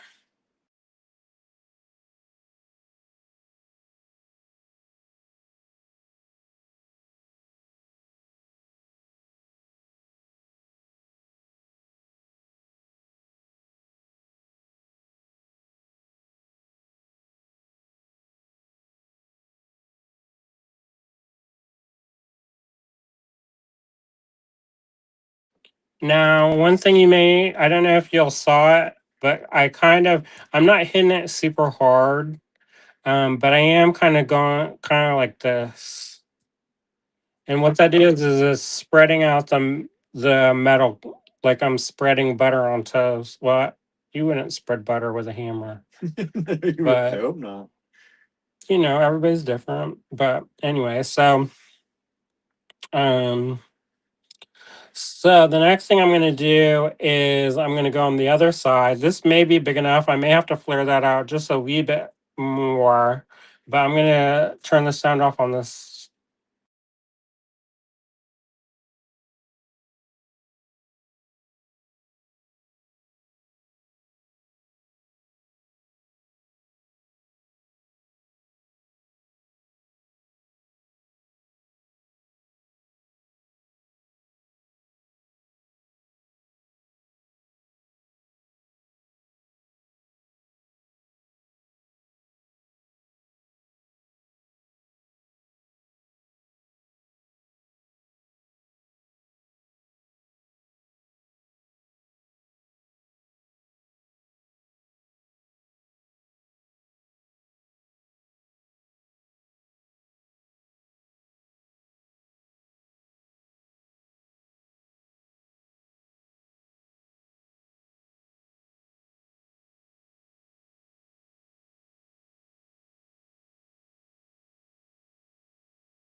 Mute hammering.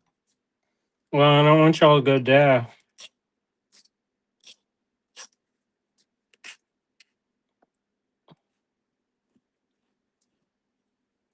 All right. Sometimes I'll go around while I'm hammering it before I like finish off hammering and kind of get the edges down.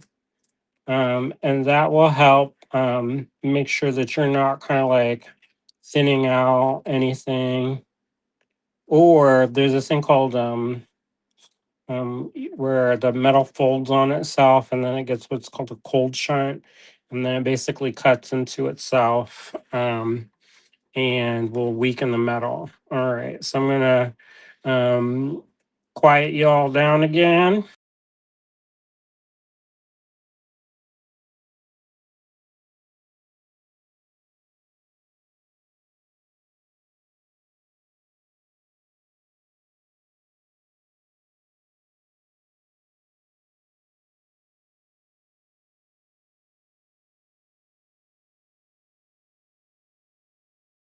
All right, now the other thing is that if you have this little anvil, if you want to reduce the sound, because on this table it's kind of loud, you can put a little, like, the mouse pads, you can put that underneath and that will help absorb some of the sound.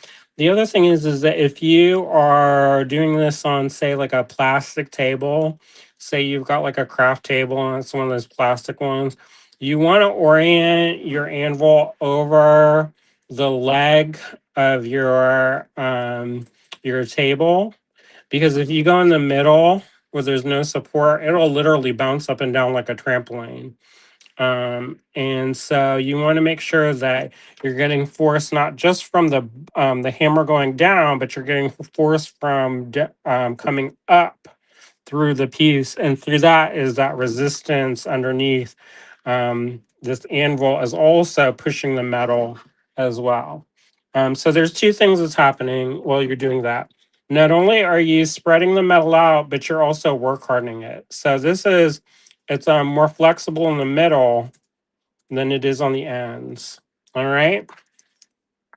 So the next thing we're going to do is we're going to kind of push this down to the end, get it closer to the end. We're going to center this and then precisely eyeball it. I always, this is a little bit crooked, y'all.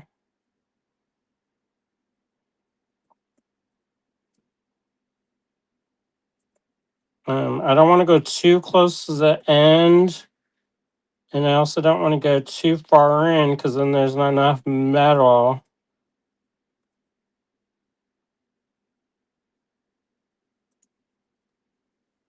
So this is always tricky when I'm trying to do this on camera, but in reality, it's pretty easy. Yeah, so if you look, the wire's in the way, so you can't see it. Um,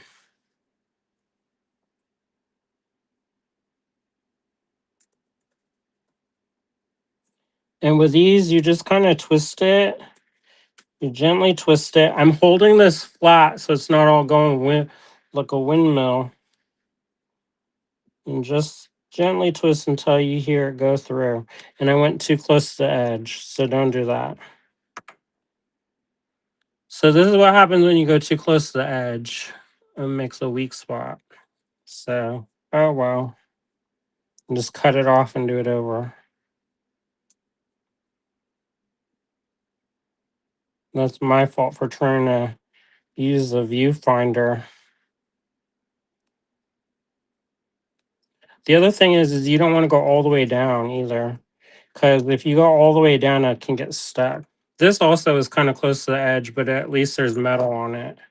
Now, then with this, you kind of just lightly tap it, and then that way you can get some of the burrs off without removing any metal.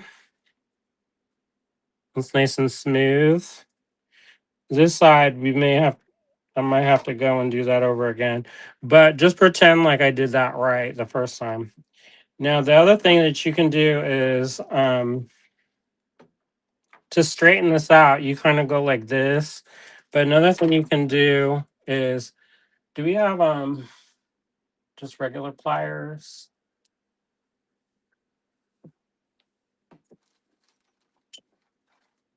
And then there's a one. So one thing that you can do is hold them like this. You get two pliers and you kind of twist it like this. Whoop.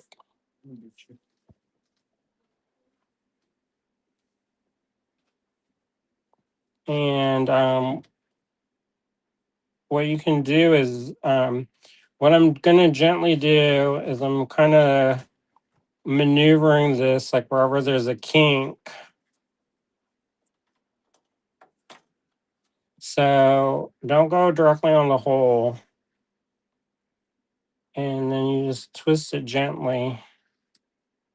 When you're not underneath a camera, it makes it a little bit easier. And what this does is when you're twisting it, it straightens it out. It doesn't look like I'm doing that right now, but believe it or not, I am. And then you just twist it. That's the other way. And it's actually, believe it or not, it's straightened out. All right. Um, so that you're not here until midnight, I'm gonna kind of do some straightening. All right. So you want to make sure that your holes are on the same plane. See how this is a little bit crooked and this one's a little bit crooked? You just want them to be on the same plane. And what that means is a hole. If this is a hole, then this is the hole. You don't want your hole like this because then it will make a twist. So you just tweak that up so that they're all kind of laying flat. All right. So this is where the bail making pliers come in handy. You take this and you find the middle of this. And one way that you can do that is to measure this.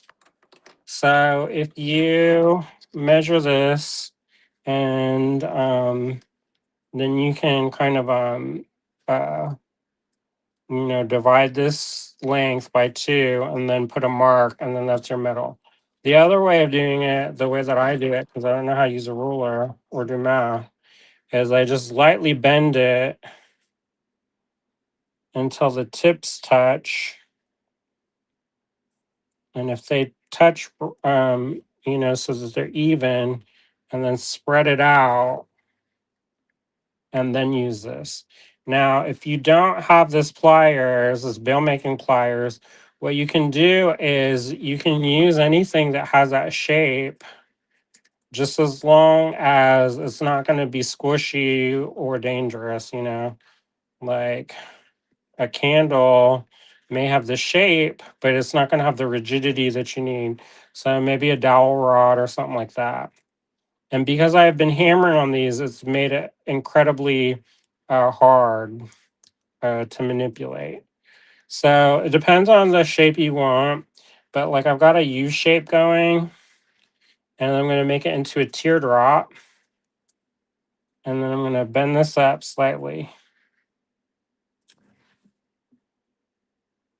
And then I'll fold this in and then pull it apart. Now this makes a nice little shape. And to finish it off, I'm going to turn the sound off again. And I'm going to hit that. I mean, it's not perfect, but that's okay because it kind of goes out a little bit like that. So to fix that, I'm going to take this back into my bail making pliers and put that on. And you can look at it and it's like, you can see it. You want this to be perpendicular to your thing.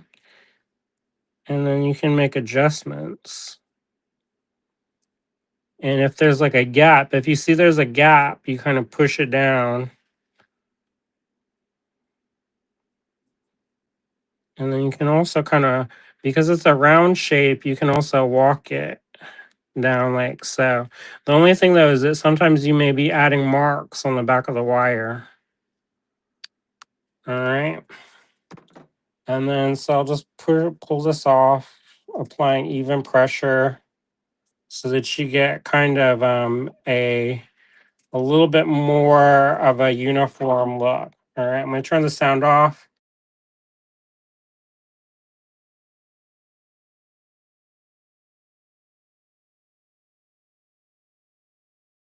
The first thing I'm going to do is I'm going to hit it with a compression and then I'll go back over and spread it out a little bit.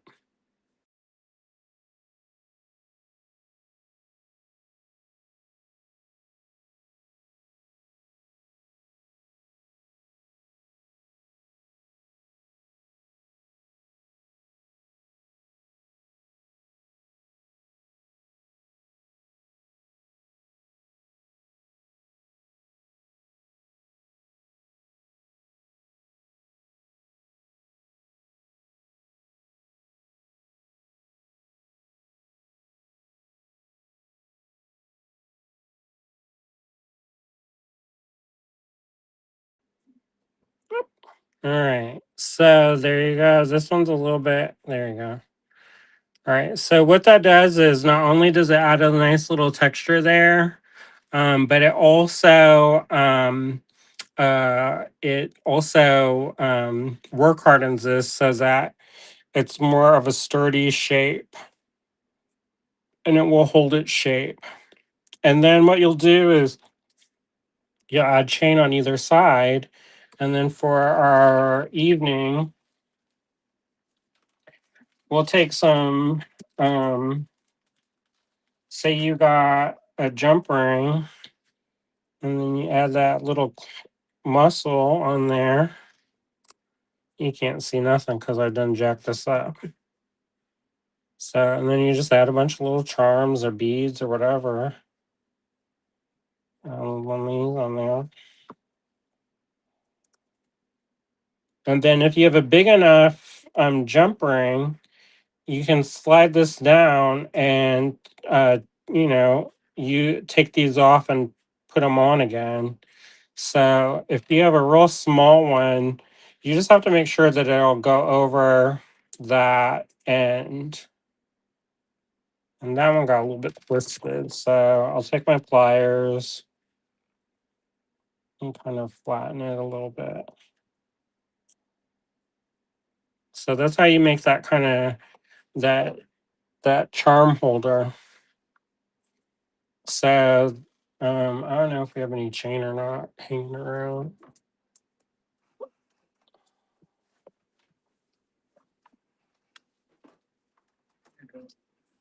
Oh,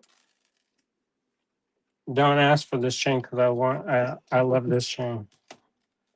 But you just attach it right here.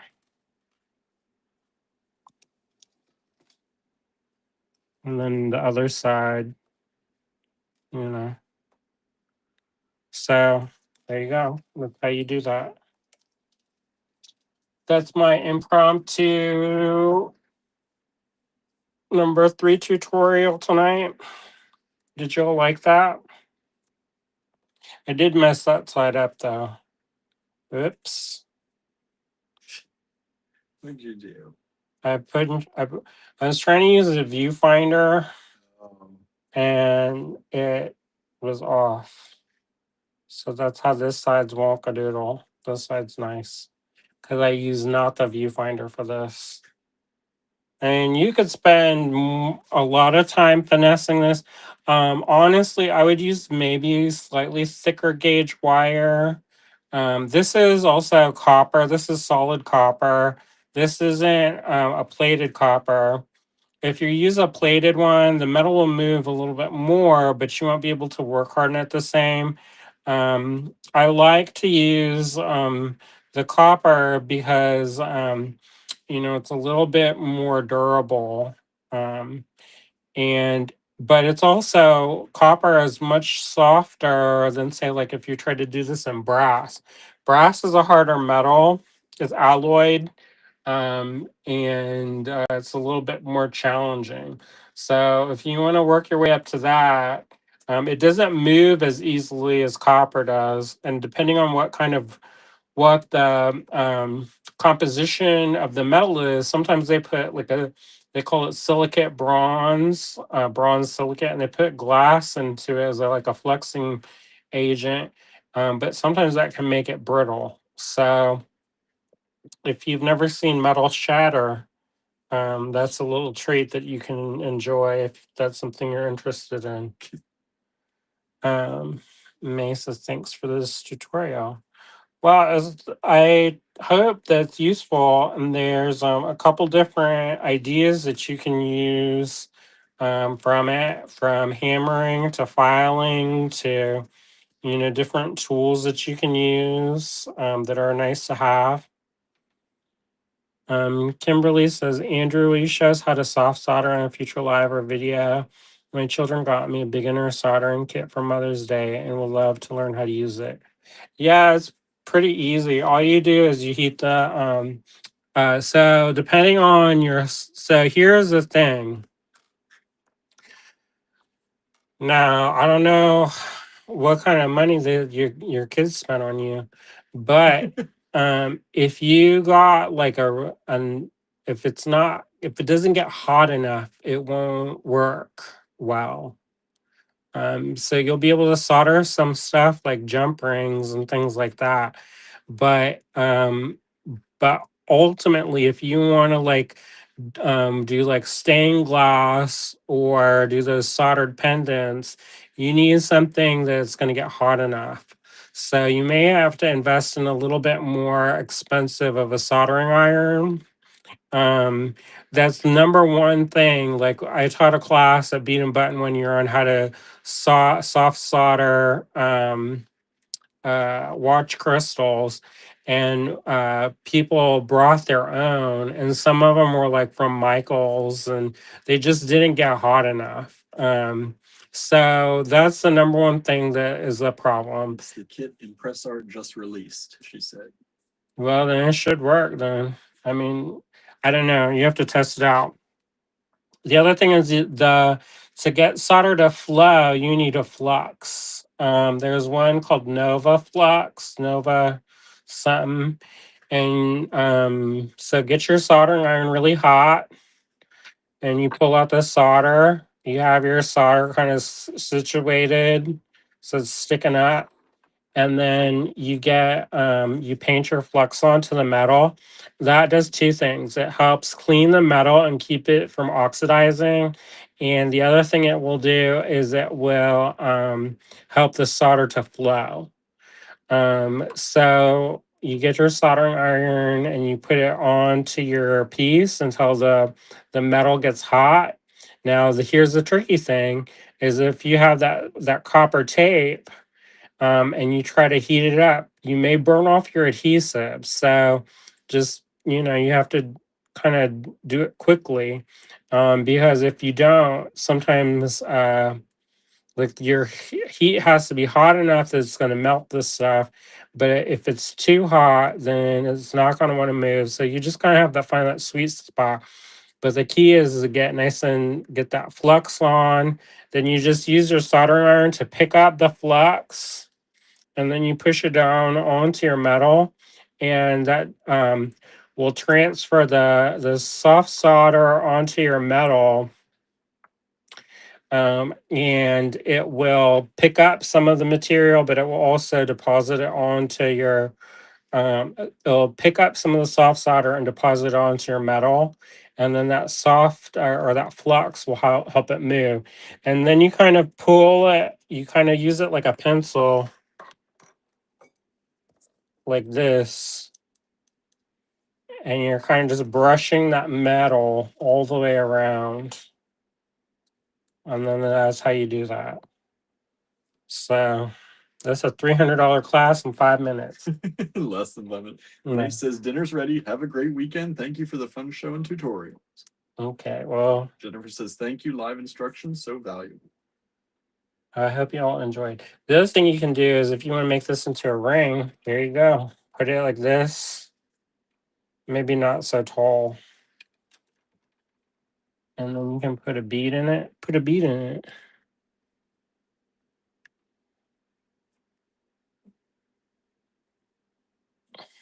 And then you can have one of those little things like that. The way you do that is you put a rivet in there like that. Whoop. And then you have a ring, like one of them fidget spinners. Kimberly says, is it weird that I completely followed all that without you actually doing it? Yeah. He's like, I'm just good like that. Well, I'll check your work. But also if you the like the key problems that you're gonna run into is if you don't use smooth motions and you kind of like pull off the soldering iron, it'll leave some janky marks. Then you just take the heat and go over it again.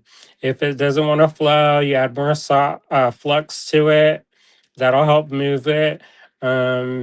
You want to 100% do this with good ventilation. There's those little charcoal fume extractors. Those are really good. You want to make sure there's air movement, because if you're like in a closet, you can get asphyxiated. So just be careful with that. And then Kimberly says, "I'll send it to you." okay, well you'll Kimberly do fine. says, "Thanks, Andrew." Kimberly says, "You can totally grade me." He's like Teacher B done. plus, Oh, that's a pass fail. B plus is high praise from Andrew. Is it? Not with people that aren't my husband. Yes, that's true. William, like, When- well, maybe we can hire somebody one day. Oh, well, yeah. long suffering William. Cry about it later.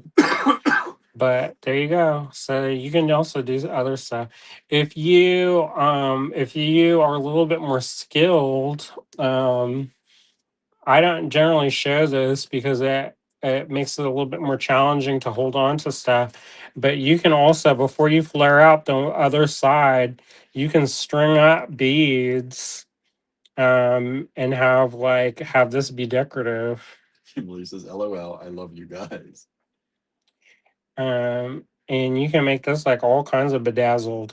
I probably shouldn't be telling this, but there's a lady who does this, and she goes and she puts the beads on there like that, and then goes and soft solders.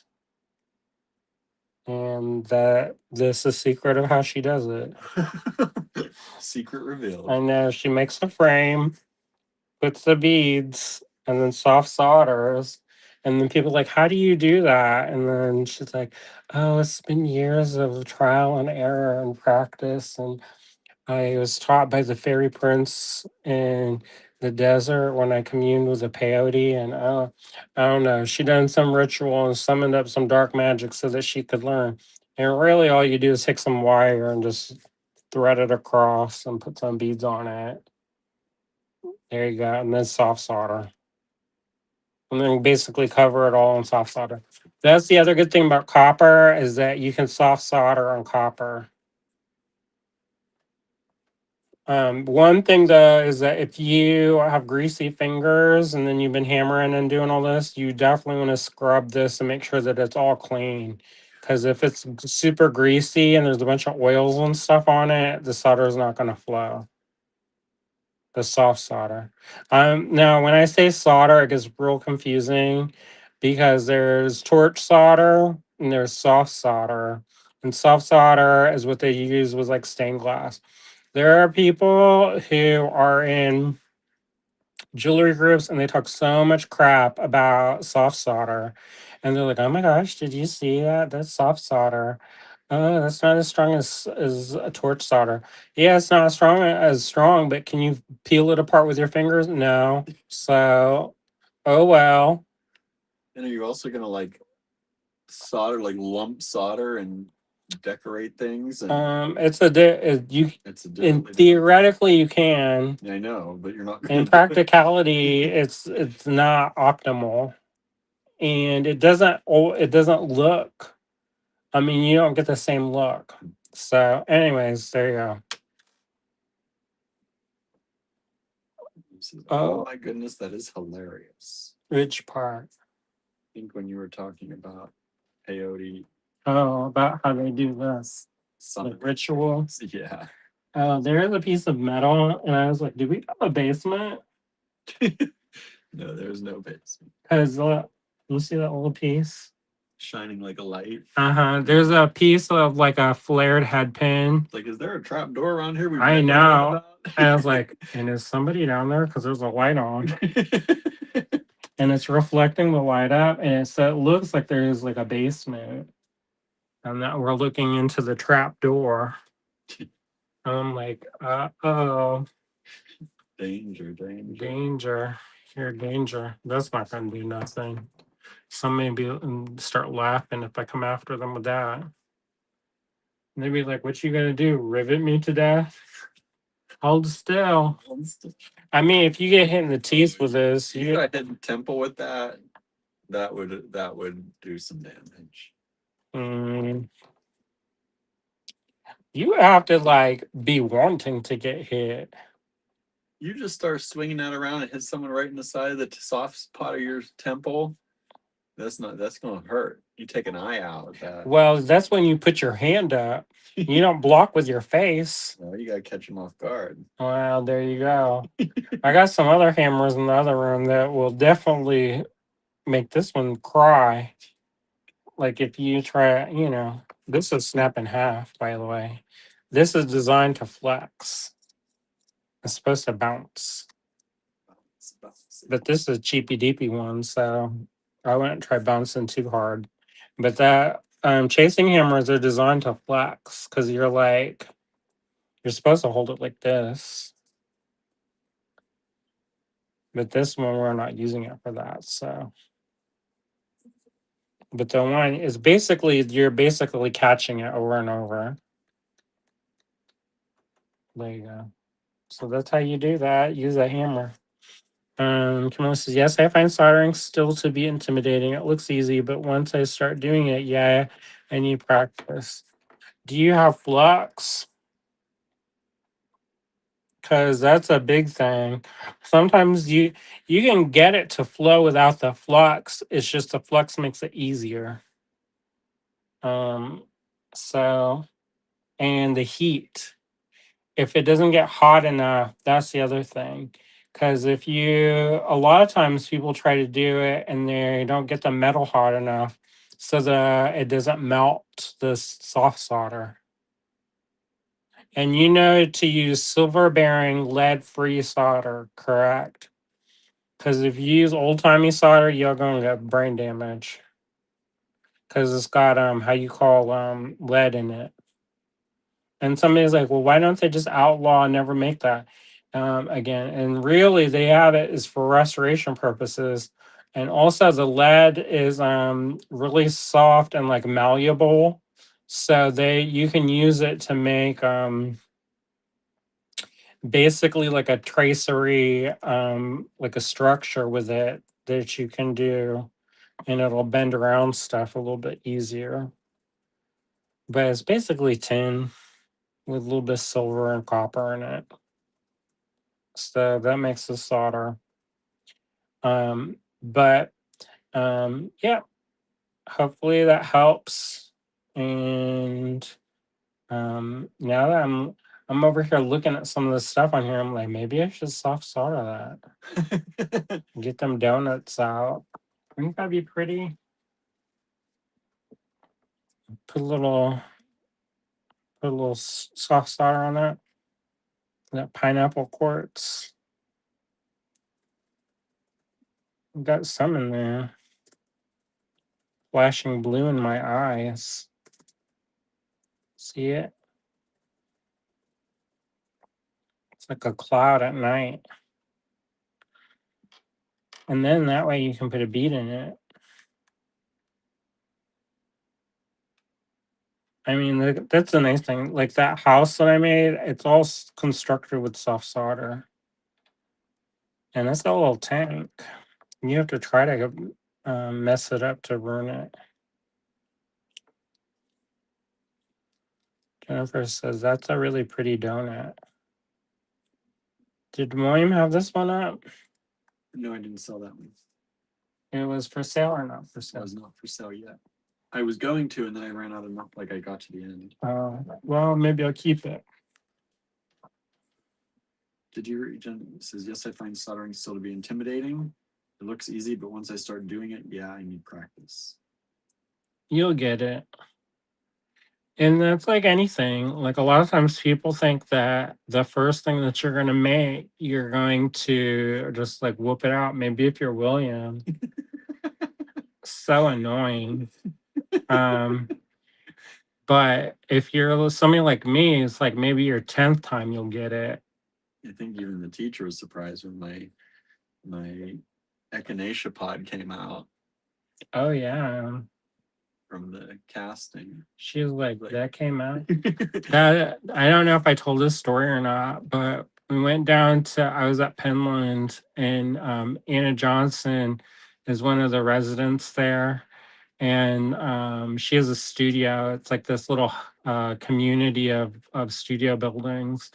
And she's known for her bone. She works with setting bones, not like like a broken bone, but um like jewelry setting, like skulls and bones and things. But she's also known for her organic casting, where um and so she had a bunch of stuff out. And Elizabeth Brim, she's a blacksmith, and she does beautiful, amazing work. If you don't know her, look her up. She's one of my favorite people. Um, and she's like, "You think that'll cast?" And she goes, "Elizabeth, it is cast." And so she got some really delicate, like flower, like seed pod things, and it got cast. I don't know if it like his echinacea pod is really beautiful and it casts, but it's not like wearable. I mean, unless you put it like in a reliquary or something. But it's a little bit how you call dangerous. It's like it's like a thin little bowl of metal splinters. But anyways, there you go. Some more story time and tutorial time, new product time. I'm like, what we doing? We really trying to make that money. Like me, please like me. All right. What is it? Something classes. I just did it like a project right away, so it's more. Oh, read it. Who is it? Whatever comments it was. Must be on Facebook. Hold on, my Facebook's trying to load. That's true. A lot of times in art classes, I just did it like a project right away, so it's more challenging for me if I don't get it right away. Oh, well, everybody learns differently. So, if you struggle with something, you have to give yourself grace. But really, if you want to really learn something, the way to do that is to do it and then do it again and do it again and again and again. And once you do that, you build what's called muscle memory, and then you get kind of in a groove of it. Um, Me, I don't pick things up quickly. So for me, I have to really practice. And there's a lot of failures that go into the work that I make. So whenever you see something, people are like, oh, it must be so easy because he just whipped out a bunch of stuff. Well, it took a long time of trial and error to build it up. And meeting the fairy prince in the desert and offering a sacrifice that he would take was not an easy thing. So, you know, you got to find the right sacrifice in the desert for the fairy prince to teach you his ways. And then maybe he'll accept you. No, I'm just playing. But because there's a lot of people, they try to make it sound harder than it is so that they don't breed their own competition. And like, I totally get that. Like, I'm not completely dumb. But at the same time, I realize that all the artists do things differently. So what you may do is different than what I do. And unless you're trying to purposely copy me, then chances are whatever you make is going to look different than what I make. I also have a thing where I will make work specifically for teaching purposes, and then I make work for specifically for my own work, like like the gallery shows and things like I do with that stuff. So for me, I keep those kind of separate so that I'm not teaching people like how to like basically bootleg me, but I'm not holding back information. I'm not gatekeeping because I don't want to gatekeep anybody. I believe in democratic education and the people teach each other. Um, Everybody has something to learn and something to teach. And that way, it's not like a hierarchy of only like rich people are the only people who get to learn. Um, so that's why I do that. But I also realized that like at the same time, like we had a problem where at one point this when we were just starting our store, I mean, we must have only been a year and a half into it or so. and I taught a woman how to make jewelry, and Love that. and she was super nice. Um, or I thought. And he says you're still on. Yeah. I know. It's true. And so I thought she was like, fine, whatever. And she told me these crazy stories, and I would be like, no, no, you're not crazy. And she would be like, yeah. And then yeah, I gave that woman a bunch of X-lax and I made her shit her pants. And we all stood around and laughed at her. And I was like, you didn't do that. But sometimes when people tell you stuff, you gotta listen. And what I realized is that she was crazy and she was hateful. And later on, that came back to bite me. So when somebody gives you the warning signs, then you like take note. So, anyways, that person, she's like, well, I want to sell my jewelry in your store. I said, we don't really do that because you're a customer, kind of creates a conflict of interest. And I don't want it to get weird, because like if it kind of gets sticky, if you are like, you have to pay somebody and they're like paying you. And it's just easier if you keep it kind of separate. So she was like, "Oh, okay, fine, fine, fine, whatever. I'm not going to do it. Thanks for explaining it. I understand." So she went to our shopmate because we used to share our shop or storefront with another business. And so she convinced her to let her sell her jewelry in there. And I don't know what their arrangement was. I stayed out of it, but I was like, that's like literally 5 feet away. And she was like, well, it's not technically the same store. And I was like, okay, well, I can't stop you. And then she started making copies of my work, like almost to the bead. And I found out later that she would go through my files and go and find receipts and invoices from our vendors, and then order from those vendors and pretend like she was ordering for the store. So she's basically using our information to get supplies. Um, and then so she was duplicating my work and then selling it for a third of the price. So basically, the cost of the materials is what she was selling it for. And I think it was a way for her to like, I don't know what the intention of that was, but I do think it was a big FU and like I can do whatever I want and you're not going to stop me. And that's kind of like how I took it. Um, and I had to like explain, I was like, this is really not cool or professional, and it's not really good for friendship either if you're going to like purposely try to go out and harm me and my livelihood. So once I kind of ripped the band-aid off of it, then it got wild and people were screaming at me and all kinds of fun stuff and going to bars and talking shit. So don't do that. The moral of that story, don't do that. Everybody says, oh wow, that is dirty. Yeah, that's like when we first opened the store and I thought I was going crazy. Because now I know people sometimes they're like that, they come across as all sugar and sugar and spice, everything nice. And in reality they're a bag of shit. There you go. More truth is Moral lessons. hopefully she doesn't watch it and then start coming at the house. I know. Oh well, I got a machete. Got this jewelry hammer. Hold still. No, I don't even know if she's still alive. I'm burning the sage tonight. Make sure that And now you're calling her. I know. Don't reverse Uno. You spoke the story. I didn't say the name. No, but you spoke reverse Uno. I'm like, buys a lot of stuff? We'll summon them up.